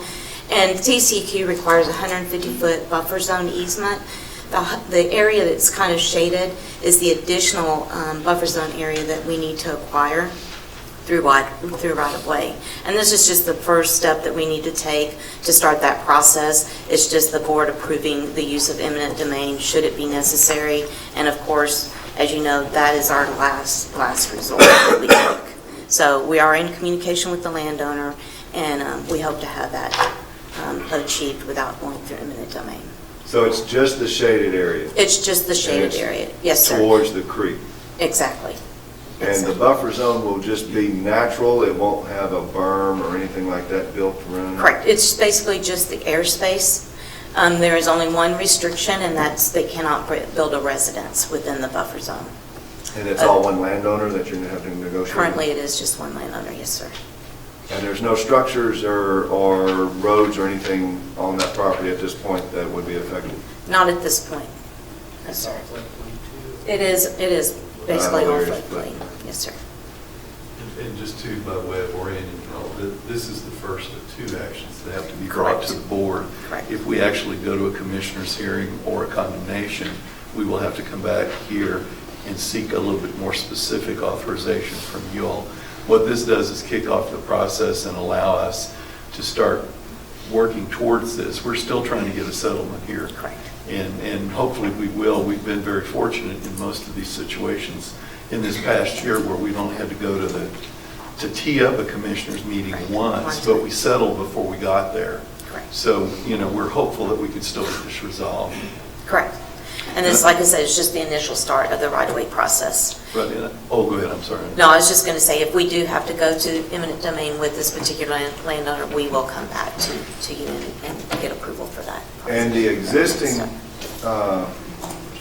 buffer zone is everything to the right of that shaded area? It is. That little dash line that's not within the shaded area, that is the existing 150-foot easement that we have, the buffer zone easement for the existing treatment unit. Okay, do I have a motion? Just one other thing I wanted to add, just for the record for you, Mr. Chairman, and this is kind of just more a housekeeping thing. The bylaws provide that when the chairman is not here, that the vice chairman perform all the duties of the chairman in his absence. The documents that you'll be asked to sign today will be signed as chairman because that's been our historical practice. I know that in the past you performed the duties of secretary pro tem. There's a special bylaw provision for that, and I just wanted you to know that that's why there's a difference in the title and in any documents that you may be asked to sign if the board approves this measure. Do I have a motion? So moved. Second. I have a motion and a second. All in favor? Aye. Opposed? Motion carries. Okay, item 13 is a lot shorter. Consideration and possible action authorizing General Manager, CEO to negotiate and execute the San Antonio Bay System Monitoring Agreement between Texas A&M University, Corpus Christi, and GBRA for the period of January 1, 2020 to December 31, 2020. Mr. Hill. Good morning. This is an annual contract that we've had since 2004. This is a contract to maintain and operate 2 gauges, water quality gauges in the San Antonio Bay. Let me give you an idea of where they are. There's one over here by Seadrift. It's right off, it's actually near the docks at Seadrift. And the other one is about 1,000 yards off of the, this is the Aransas National Wildlife Refuge. So, one other item here. This happens to be, got this off of the internet this morning. This shows you a picture of what the actual, one of the gauges. This is the one off by the Whoopee Crane Center. You can see that it lists the temperature and it also lists the salinity.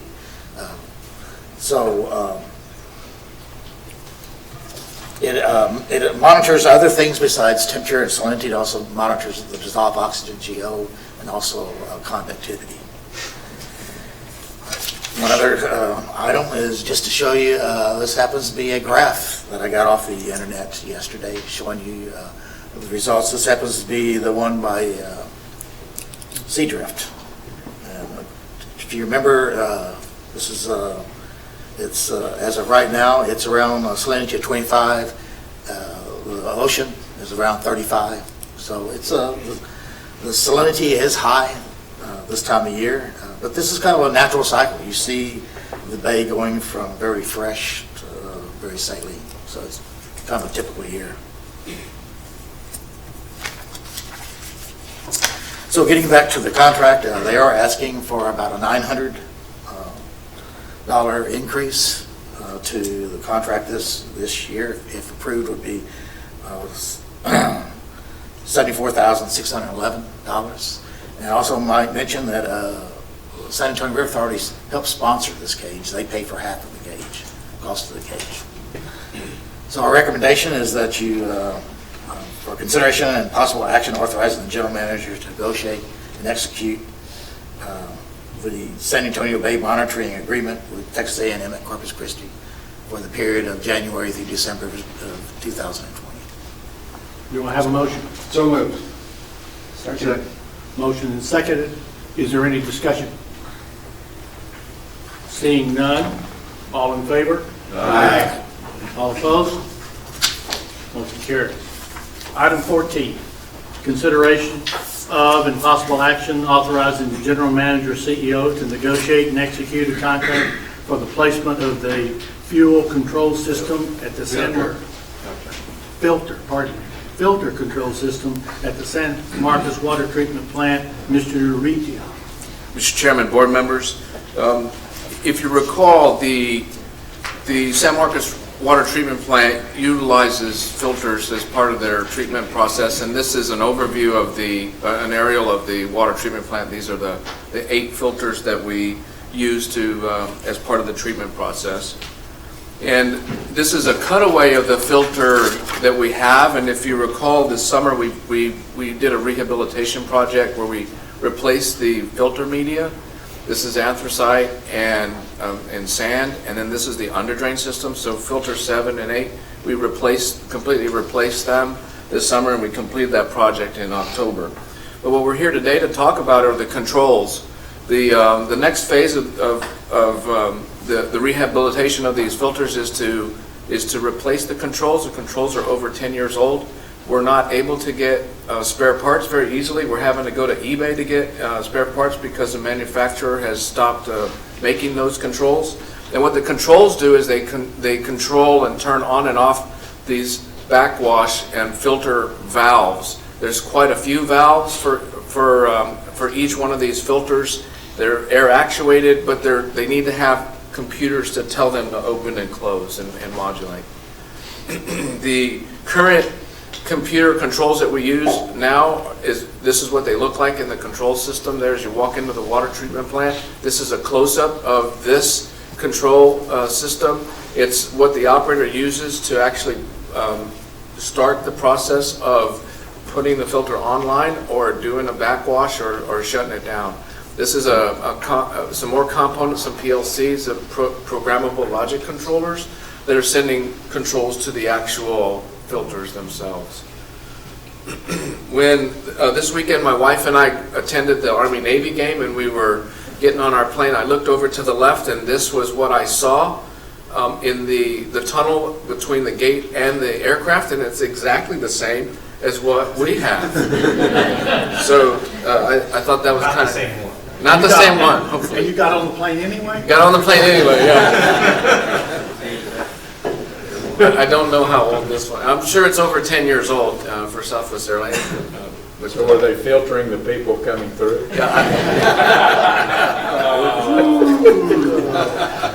But I'll be happy to answer any questions. And there's 3 different valves to each one of those? There's more valves. That was just in the picture that I could show you. There are more valves. There's actually some controls that turn on pumps and air for the backwash process. Thank you. Okay. Do I have a second? Second. I have a motion and a second. Any further discussion? I'm just curious, did you have a dollar range of where you think these?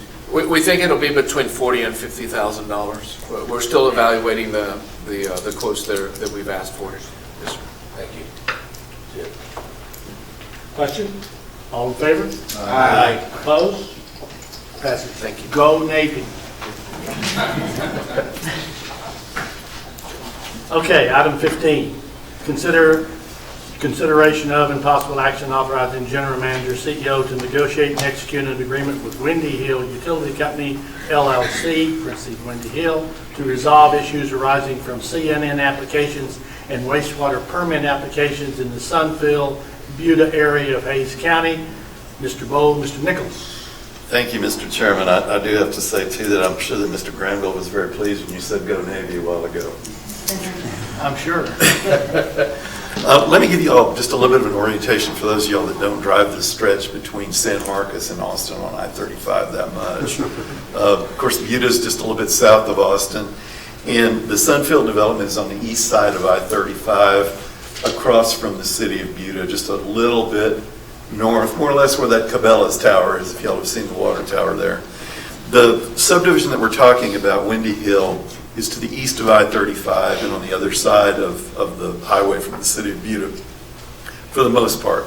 There's a little bit of the city that goes over to the east side of I-35. Windy Hill Utilities filed an application to expand their CCN so that they could serve a larger territory with sewer service on this side east of I-35. They were also wanting, though, to serve some area that we had kind of earmarked for service out of our Sunfield plant. And as you know, that plant, or the city of Buda and not city of Buda, but Sunfield's in our plant. The plant has recently been expanded, and we were looking at this area to serve. So there was some discussion, and there was some filings requesting hearings in permit hearings for this expansion of Windy Hills Utility for their expansion of their service area, and then some protests filed to try to overturn the expansion that we got in our permit for Sunfield. So with all that teed up, we had some discussions and we reached an agreement. Basically, what it would be is that Windy Hill would not serve the area that we had earmarked, the area that they had earmarked for expansion that we were wanting to serve will not be served. That area is going to be to the east of Farm to Market 2001. They will be able, and we will support and not object to their expanding their area between I-35 and Farm to Market 2001. So just a little bit east of I-35 going that way. We will agree to talk to one another in the event that we try to expand any more areas or seek any other type of CCNs in Central Texas.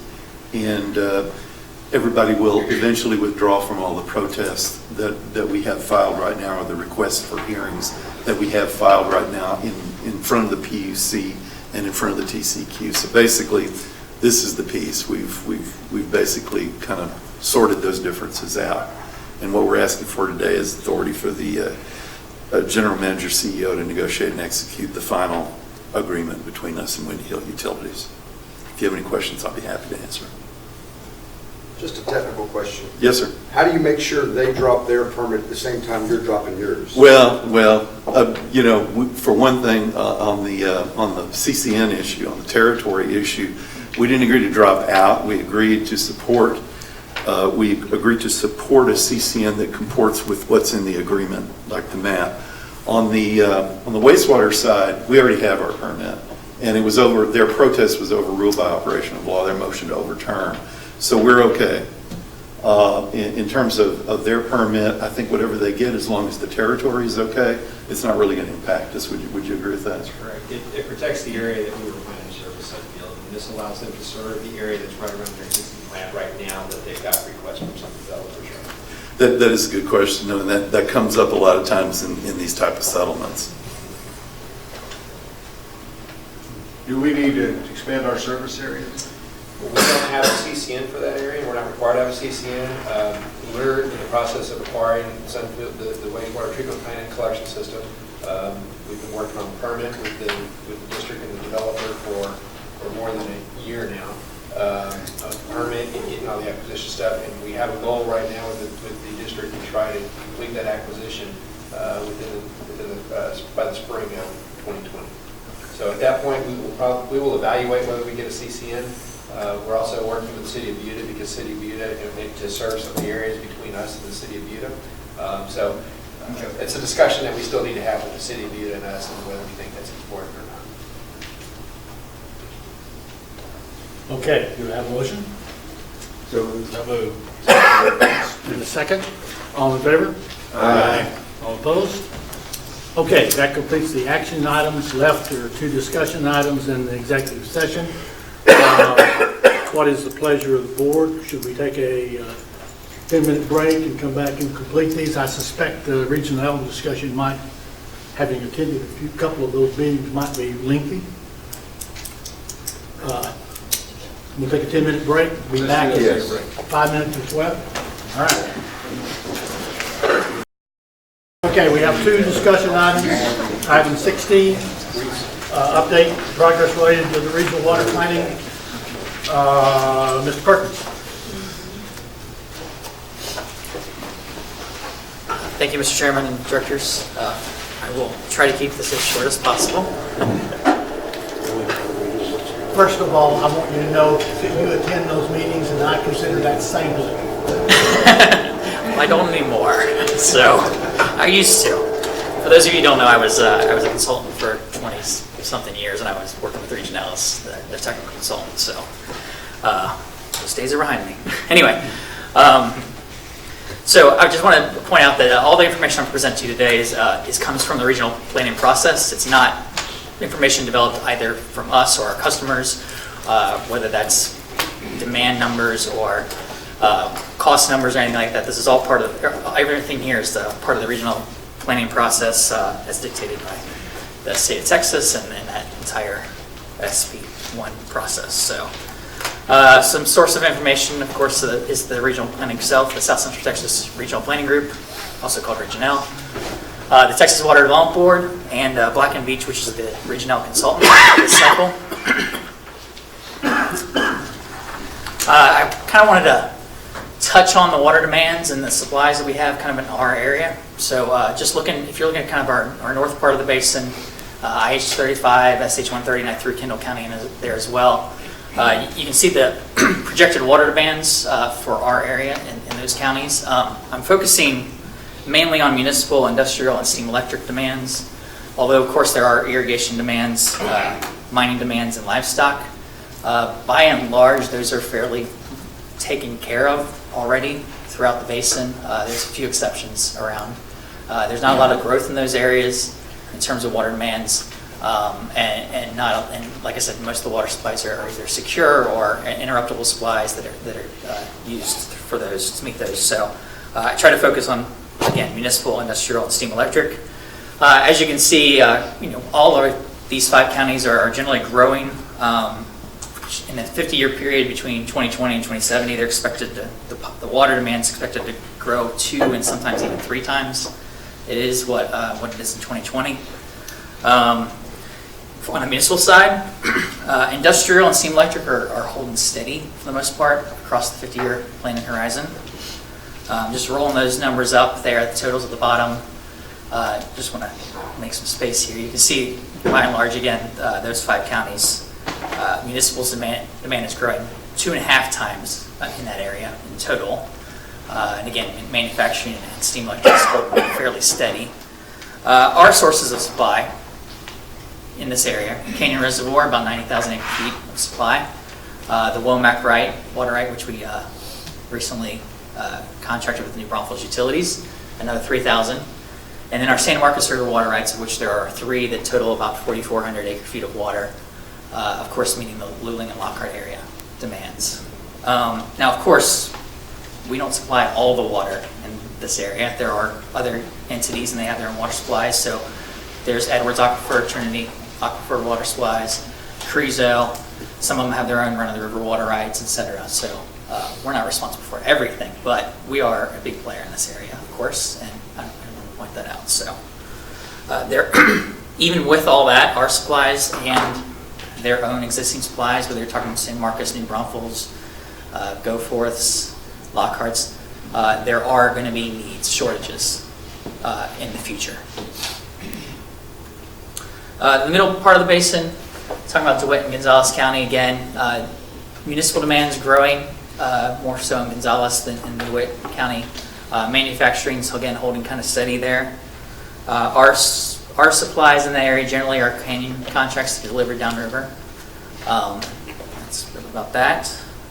And then if you look at the lower basin, Calhoun, Refugio, and Victoria counties, again, kind of similar story. We've got municipal growing and the manufacturing/industrial and steam electric demands holding pretty steady. Our main supply down there, of course, is our lower basin water rights, of which there's 7 of them, total up to about 172,000 acre feet of water.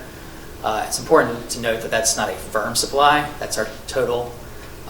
Depending on how you look at that, whether it's on a daily basis or a monthly basis, whatever, that firmness ranges from about 10,000 acre feet to 30,000 acre feet of firm supply in and out every time step there. So, and we'll talk about some of that here in a moment. And if you guys have questions, please feel free to ask along the way. This kind of summary information again of what's in the regional plan at this point. Brian, that just seems like a low rate of growth on municipal over a 50-year planning horizon. In a couple percent. Yeah. Yeah, we get Refugio, not much hope for them. I know. This is again. This is a lot of this information comes from the Water Well Board. They use statistics and stuff derived by the state demographer's office, and they're pretty openly admit that across the state they generally do a good job nailing what those projections are going to be 5-10 years out. Right. As you get further on the timeline, it's a little more ambiguous, of course. As you kind of go from statewide down to local entities, there's a lot of give in those numbers, and I know particularly in this cycle, New Braunfels Utilities had a lot of heartache with some of the numbers that were being projected and petitioned Regional and the Water Well Board to change those numbers, and we're successful in doing that. Okay. So, these are planning numbers, and they are looking out decadal for 50 years, so it's kind of hard. The other thing to keep in mind too is this is a 5-year cycle, so the Regional is kind of at the end of this 5-year cycle now, and they're going to start it up again in essentially 2021. And these numbers will be looked at again once we have new census data. I always, when I was the consultant, I was caution folks. I was like, make sure you believe your water demand projections and you have projects in the plan for the next 10 to 20 years. Beyond that, it's kind of speculative. And trying to nail down exactly what we are going to do as an organization or anybody's going to do, in the year 2045 is pretty hard to do at this point. But we have 7 more cycles to do before we get to that point. We'll have a better idea where we are at that point. But good points.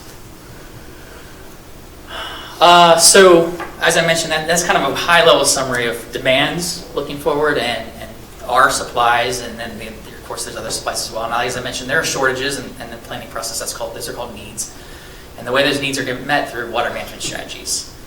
You can think of water management strategies as projects, and we as an organization have about 6 of them in the plan, and they're listed here. And I'm going to talk about each one of them just very briefly. And if you have questions along the way, please stop. But I do want to point out the naming convention that Regional and the state of Texas uses doesn't always match up with ours, and so a couple of these, the Alliance GBRA project phase 1, we kind of call the Carrizo Groundwater Supply Project. That's what we're talking about. The GBRA Mid-Basin project phase 2 is really that mid-basin permit that was submitted back in 2008, and come March of next year, we will actually have the permit in hand, hopefully, from TCQ, along with likely aquifer storage and recovery, but not necessarily. We'll see. We have to investigate that some more. But right now, the plan is an aquifer storage and recovery system. And then the Lower Basin project, we kind of just call that off-channel storage around here. It's the off-channel storage project down in the Lower Basin. So just kind of keep that in mind. So Western Canyon Water Treatment Plant expansion. Currently, Western Canyon Water Treatment Plant has a capacity of about 10 MGD. The plan is to expand that to 15 MGD at some point in the future. We expect that sometime to happen sometime in the next 10 years. The unit cost on that is roughly $500 an acre foot per year. Again, the costs you see here are part of that planning process. This is assumptions dictated by the Water On Board under their rules and guidance. The planning group and the consultant used a costing tool that was developed for the Water On Board to do that. This is not necessarily our internal estimates or whatnot. And obviously, as we do more engineering, we get away from these kind of planning high-level numbers that the board and Regional uses, and we get better information from our engineers and kind of nail those numbers as we move towards implementation and construction. So, that unit cost estimate of $510 an acre foot per year, and our raw water rate out of there is 157 or something like that. 151. 151.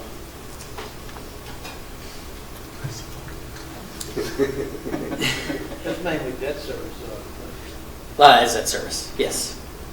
In that 5G. So the second project I had listed was the Alliance Regional Water Authority GBRA kind of combination project, phase 1. This is the one we're currently in design on. We are in agreement with Alliance to share facilities, as Charlie mentioned earlier, and others have spoken to. We have contracts to develop our wells and our raw water system, and then we're sharing facilities. And so just kind of hitting the highlights here, the source of the water is Carrizo Wilcox groundwater in Gonzales and Caldwell counties. The total project, if you include Alliance, is 30,000 acre feet, split half and half, 15 and 15. And of course, our customers are Lockhart, New Braunfels Utilities, and Go Forth SUD. Alliance has their own set of customers listed there, and we expect that project to be online by June of 2023. Again, it includes seven new wells, raw water pipeline, and then all the shared facilities. And again, the Regional unit cost is around $750 an acre foot there. Just a map to kind of show you what that looks like. You can see our well field over to the right there. And then we would have facilities to get it to that water treatment plant, and then all the shared facilities beyond the water treatment plant there. Delivering water to Lockhart listed there, New Braunfels Utilities. What's not on this map is our Go Forth delivery point, because we're actually going to deliver that through our I-35 treated delivered water system. So that's a separate pipeline that'll start at San Marcos and go up. It does already. It starts at San Marcos and goes up. So. Yeah, but Go Forth is in that area kind of between Buda and County Line at the top of the page. All of those wells that going to be there, say like the GBRA and also the other one, Are they all going to be on that one same property that's been purchased up there, or is it going to expand out of that property? So our 7 wells are on, I believe, 2 different properties. That's correct. And Alliance, they have some on their own property at the water treatment plant itself, and then I don't know how many properties they're using. I'm not sure. Right now, they're only drilling 4 initial wells. They have plans to expand outside the property in the future. I think in it, Brian, that the Alliance is kind of a floating estimate of what availability of how many acre feet is available, because there are some very questionable parts that there is a will call. Yeah, that's a good point. Yeah, and kind of, I'll talk about our phase 2, how we're going to increase supply beyond the initial 15,000 in a minute. But Alliance has plans as well to look at additional groundwater supplies or other water supplies to grow that as well. In fact, and I think this was mentioned earlier as well, a lot of the easements associated with the shared pipelines looks at having either 2 or 3 pipelines eventually in that same easement. So this project, just from what used to be an outside point of view and now internally, I think this is a kind of cornerstone project of regional planning where you see the planning process working, you have entities working together, and getting together for economy of scales and shared easements and reducing land costs, reducing pipe costs, et cetera. So this is something that I think both GBRA, Alliance, and Region L can kind of hold up across the state and say, look, this is the planning process in action. It's something to be proud of. So. And wouldn't some of the, like some of the ASR that's being discussed and everything, are some of those lines going to be fairly close to the withdrawal of those 2 fields there? It's possible the ASR for phase 2 could end up close to those 2 well fields. It's also possible we could look at a different location. At some point in the near future, we're going to start looking at what is that next phase, and that's the next project to talk about, what that actually looks like. So while it looks like one thing in this plan, there's a good chance that the study that we do, GBRA does, between now and say 3 or 4 years out, we'll make it into the next plan, and we'll have probably a better definition of what that project looks like by the 2026 plan. Well, it just makes sense to be close by there. That way your drawdown shouldn't be as much if you do have a ASR project going in. Putting that water back pretty close to where the withdrawal is, and then that way you don't have as much drawdown, and you can pull that water out. There's certainly advantages and disadvantages to putting the well field, the ASR well field, close to the river or closer to our existing supplies. That's one of the things we have to investigate and balance. So. When you mentioned the cost per acre foot per year, is that for the life of the bond, or is it for the life of expectancy of the pipe? I mean, what is the Good term? question. That's a great question. The costs I'm showing is what we sometimes call the short-term costs are basically during debt service period. Once the debt service goes away, you can expect that unit cost to go down to just an O&M and power type cost. So it's basically the life of the bond. Life of the bond, that's correct. So that cost included capital financing and operation and maintenance? That's correct. Yeah. So I'll go back real quick. So at $750 an acre foot, I don't know exact numbers, but you'd expect maybe 2/3 of that or so to drop off once the bond's paid off, and operations being around 250, for example. Those numbers were developed when? All the cost is indexed to September of last year. The costs have been developed over the last 12 to 15 months or so. And it's all, like I said, pretty preliminary numbers. The Water Development Board uses a costing tool that they can use across the state. So it's not specific to any one region or one area or vendor or contractor or anything. So, and the idea there is to keep, Project A and Project C to look, so they can kind of balance those two and look at where they are, regardless of where they are in the state. It's really, the cost developed during regional planning is kind of almost used for comparative cost analysis, not necessarily a true cost analysis. Because it doesn't have all the elements that, as we're, as our project is being developed, looking at the actual cost, all the different components, the sizing, the operation of it. So, the costs, what we're seeing are different than what was shown in the State Water Plan, and that happens. So does GBRA sell the water to the end user on a contract scale? So in theory, if 750 was the correct number, would you use a number less than 750 because the contract goes out double the term of the bond? Or do you sell it at the 750 number plus whatever to cover?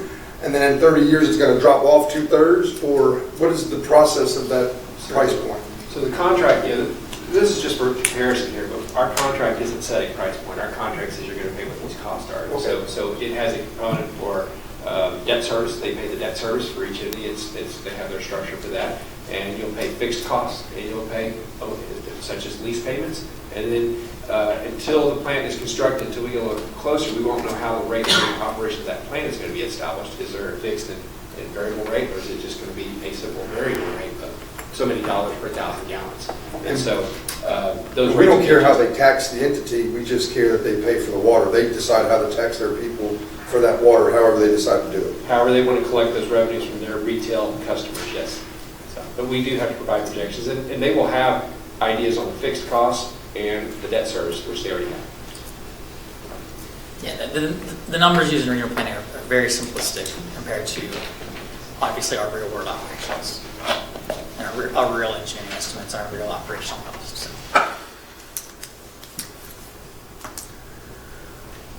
So the third project then would be GBRA Mid-Basin Phase 2. I've kind of alluded to this already, is what's that next project? How do we create some additional supply beyond that 15,000 acre feet in the Mid-Basin? That's the Carrizo groundwater supply project. And this is, again, as I mentioned, it's our water rights permit. It's still pending at TCQ. We expect that to be granted in March of 2020. And then likely would be an ASR type well field in the Carrizo Aquifer to help firm that water up, because the water that we would get from the Guadalupe River, likely near Gonzales, is not firm 100% of the time. About 75% of the time we can get that water. The other 25% of the time we have to have some sort of backup well. We have enough diversion and supply built into that, that we will be able to recharge the aquifer, store it, and then when that 25% of the time comes along, recover it back. The estimate within Regional for the firm yield of that system is around 27,000 acre feet. And it's put in the plan to come online probably in the mid-2030s. There's a lot of assumptions to go into that, and a lot of work to get done between now and then, obviously. It would include an intake and pump station, again, on the Guadalupe River, a water treatment plant to treat the water, approximately 33 ASR wells, and some treated water transmission. And as you can see, the unit cost is not cheap on that. It's a lot of infrastructure to get the water out of the river at the capacity we need to treat it at the capacity we need to get in the ground as we need to, recover it as we need to. But in that area where kind of water is getting tougher to find, this is a very competitive project, actually. So, just a map here. Again, this is what will likely end up in the regional plan. You can kind of see what this looks like, a diversion from Guadalupe River and Gonzales to a water treatment plant and an ASR well field close by. And then move that water up to our Carrizo groundwater supply project and take advantage of some of those easements. Now, again, we have some work to do in the upcoming years to try to nail down what this looks like. Does that well field actually stay right there near the river? Do we move it somewhere closer to where we already have leased property? Do we move it closer to our Carrizo groundwater supply project? Again, there's balances there, because the further you move away from the river, that's a big pipeline coming from the river, a pump station, that's further you have to move it. We try to minimize large pipes if we can, but is the geology right in that area to do a well field there? We don't know. So these are all things that have to be investigated. Now, as I mentioned, I think, well, this probably would have looked like in the 2021 plan. It's probably going to change or look something different in the 2026 plan.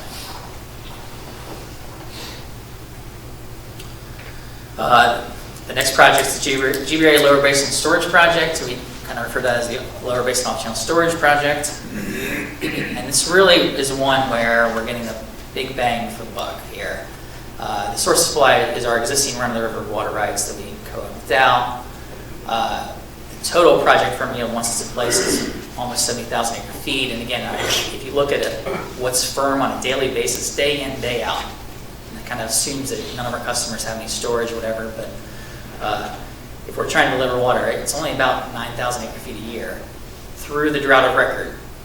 And really gets down to about a 3-month period in 1956 hydrology where that happens. But just with a little bit of storage, you can increase that 60,000 acre feet. We would like to have that online, probably mid-2020s. It'd be great. We're working with some of our existing customers down there to see if that's feasible. It would be an intake and pump station off the canal system, and then a ring dike type structure, similar to Lane City Reservoir that LCRA did, if you're familiar with that. That's what we're looking at. And it's relatively, like I said, it's big bang for the buck. It's relatively cheap in terms of unit cost, about $140 an acre foot per year. This is kind of the regional estimate. We have some engineering reports that might be somewhere between 150 and 300. We don't know exactly yet, so we're trying to nail that down. And again, that cost changes depending on the size of the off-channel storage and how much we're trying to firm up. That's something we're working with our customers to try to figure out how big it needs to be. Does it need to be this full 12,500 acre feet of storage, or can we do something smaller first and maybe expand later and try to keep some of those costs down? So, certainly. This may be the appropriate time for this question that I've been thinking about. This plan is in the plan that you've got. Are there any plans that were submitted for this analysis to reuse water from the San Antonio water system outside of Bexar County? As far as I'm aware, and again, I haven't been plugged in for about 2 months because I've been working for you guys. As far as I'm aware, there's the SAWS application at TCQ to do so is not part of the regional plan at this point. Thank you. I don't believe that's the case. So, yeah. This is a very generic picture of where this reservoir might be. One, we do not have land allocated, bought, purchased, leased, whatever for this project yet. So we don't want to show that necessarily a specific tract of land in the regional planning process. So this is kind of the diagram they use, just a kind of blob. But you can see there's the Dow facility there. We have a pump station just located to the east of there. But that's kind of the general area where we're thinking that this might be. And of course, there's a limited number of landowners there, but we're not tied to any one parcel of land at this point. So, given the hindrances to the canal system as it meanders through the Guadalupe bayous, is there strategies to, if we're going to propose this thing, to go ahead and get that water more accessible year round? Because it's, I mean, at one point in time the canals were dry several times this year. And we had to rely on the storage in the Port Lavaca treatment plant to so there's planning underway to, for lack of a better word, firm those issues up. So, I'll let Daryl talk for a minute, I guess, but I would just say that in terms of the regional planning process, those kind of fixes don't create new supply, so it's not in the regional plan. Our GBRA, we have some plans, and we're looking at investigating how we make that water more secure, how we kind of replace the radial gates on Gulf Bayou, what we can do on Hog Bayou, and deal with some of the breaches along the canals as well. So, so the answer to your question is yes, there are plans, they're just not in the regional plan. I was mentioning it more for GBRA specific. So we are looking to try to develop this plan. We'll develop a version of a project in the regional plan. But that off-channel reservoir, not only does it burn up supplies that we have when we don't have supplies, but it also addresses the concerns of not being able to pump into the canal due to saltwater intrusion or high tide. So that it mitigates both those risks. And so how do we, what Brian's going to be working on as well is to determine what firm yield we think a certain bucket of water will have based on all those scenarios. Sure. And then down the line, should we have this off-channel storage and fix our diverted canal system, then it's a belt and suspenders kind of issue. We have additional redundancy reasons. So this might be the opportunity to put pipes for the canals. That's going to be even more than the cost of this project. Yes. Yeah, you can. It's possible, but yeah, it's going to be costly. Only very possible, but financially that's not cheap. Looking more long-term for us, we do have the GBRA Lower Basin New Appropriation, as it's called, and this is another pending water right at TCQ where not a lot's happened with it. I mentioned the mid-basin permit, and then we started, I think that was submitted in 2008. By 2020, we're going to have permits from it. This one has been submitted since then, but it's kind of sitting there, kind of idle at this point. But long term, we could be looking at 40,000 acre feet of new supply, but that kind of depends on the size of the reservoir, and there's a lot to be done there. And it would take a lot of infrastructure to do, including main pump station expansion at Dow Pump Station, up to 500 CFS. It's currently around 355 CFS, I believe. An intake and pump station and a large scale off-channel reservoir. It says expected online by 2020. That's really for planning purposes only, regional planning purposes only. I would not expect that for us anytime soon, partially because, as I mentioned, it took, 12 years to get a permit from a mid-basin permit, and this one's well behind that. So part of the reason it's in the 2020 decade for regional planning purposes is the next project I'll talk about is this Victoria County Steam Electric project, which is also out there. But anyway, so similarly, I mentioned it depends on the size of the reservoir and large scale. What does large scale mean? Well, if you recall just a minute ago, I was talking about up to potentially 12,500 acre feet creates a lot of supply. This is a new permit down there with a lot of environmental regulation or restrictions on it. Plus, you're the most junior one in the basin now, and downstream of everyone. So it takes a lot more storage. And so what the Regional is moving forward with is 150,000 acre feet of storage to get a formula of 40,500 acre feet a year. So yeah, it's a lot bigger scale. And again, 2020 decade's not going to happen on this. But long term, it's out there and be an asset for us to consider and look at how we can best utilize something like that. And then the Victoria County Steam Electric project is a project that's been attributed to us in the regional planning process. It's a relic of the old Exelon project, if you recall, for those of you who've been around for that. The steam electric demands in Victoria County are still counting on something to come back and replace Exelon. And without a dedicated water supply within Victoria County, they've looked at GBRA. Can you still, or would you be willing to sell water and support something if another power company came around and did a nuclear power plant or gas-fired plant came in or something? And so this project is really, okay, we agreed we could do that, and really what this part of the project is, we would then probably accelerate that GBRA, that new appropriation, the one that's pending, and try to get that granted through TCQ, and then build the infrastructure to move water from Calhoun County up to Victoria County. Again, it's online in 2020, but that's really to make the accounting work and regional planning process so they don't show a shortage in 2020 for steam electric demands.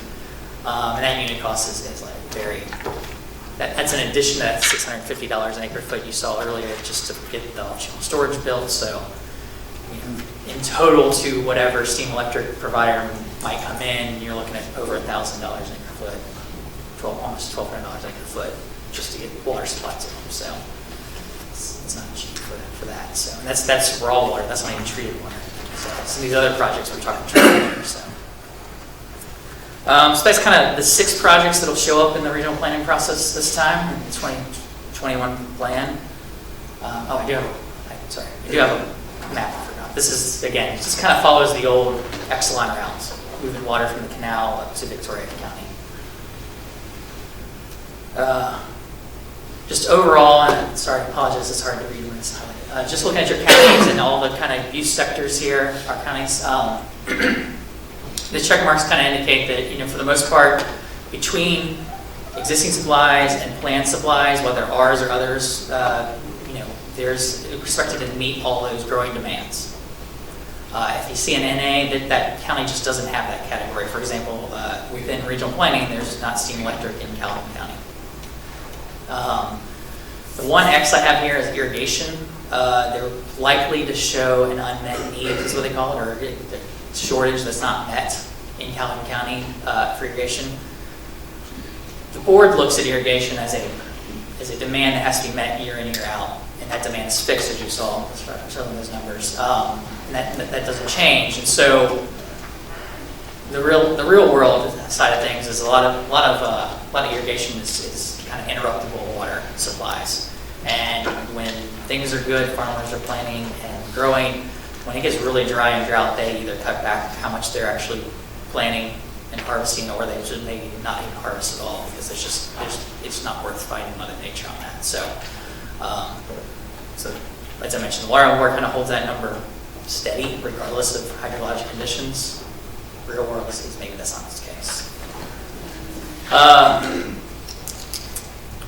Timeline, just to show you kind of where we are in the process. Again, it's kind of a 5-year cycle. Started back in 2016 and we'll wrap up at the end of 2020.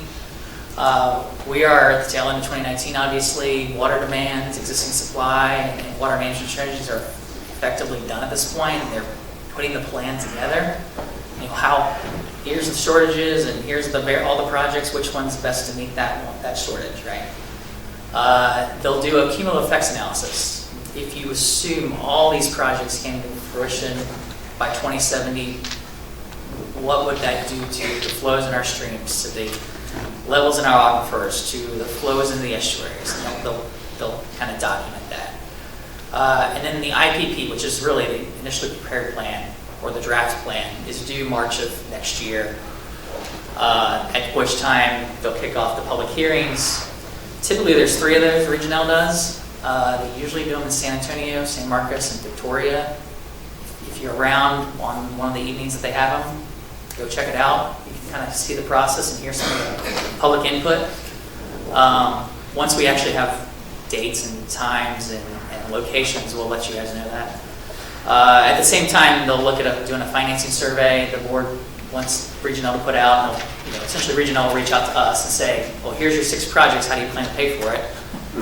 And then we can say, well, we want to apply for SWIP for this, or we may finance that in-house, or we may go off the bond market for this.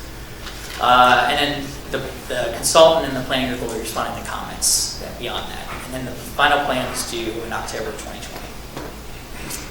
Beyond that, this text warrant board will take this plan and the other 15 regional water plans pulled together into a state water plan, and that'll be done by the end of 2020. So that's all I have. So any questions or comments I can help? Thank you. Thank you. Mr. Hickman. Rain report. Or lack thereof. This might be the first year I've given this, and we're coming to the end of the year that you could put your lawn chair in the river in January and it'd still be there in December. So you still have your toes in the water. It's getting to be kind of status quo, which after this year is pretty welcome. But looking at the past 30 days, our normal rainfall for the basin is usually about 2 inches this time of year, and we really haven't had very much rain, about a ½ inch in the middle part of the basin, and just trace rainfall throughout the rest of the basin. So kind of looking at the year to date, we've had about, in general, between 50 to 75% of our normal rainfall across our basin. And luckily that hasn't translated to us getting below average. We've maintained above average spring flow to Canal for just about the entire year, although we are starting to see that decline a little bit without that rain. median flows for, pretty close to median flows in the lower part of the basin. We are starting to see some declines in the upper basin where flows are starting to decline below medians up there. And inflow to canyon has reduced a little bit. And we are showing that our entire basin is in some form of drought now, per the U.S. Drought Monitor. And they are actually starting to classify that as somewhat of a long-term drought. Really, for storage, we're not really seeing those effects yet. We're kind of holding steady for the past month, right around 3 feet below conservation storage at Canyon. And we really won't see that decline unless we start to see the inflow at Spring Ranch get below about 60 CFS, given the kind of permitting pattern that we're in.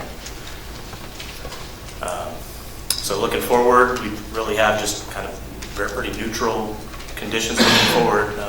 The El Nino forecast is kind of right down the middle, so kind of ENSO neutral conditions. For all of the American South, we're looking at predicted below average precipitation for the first quarter of 2020.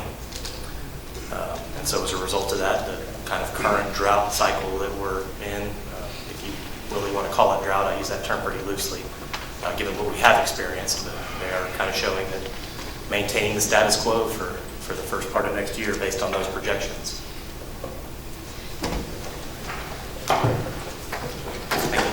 There was one red dot on the current drought, that was right over the Dreamcatcher Ranch. That completes the regular session. We have a decision to make. There's lunch. I'm not sure whether it's real portable or not. It's box sandwiches, so if you want to grab a sandwich and then do executive session, eat while. What is the pleasure of the board? I see lots of head shaking. Let's do that. We'll convene the closed session when we return with our lunches. Reopening the open session. We have no additional business to do. Do I hear a motion to adjourn? We're adjourned.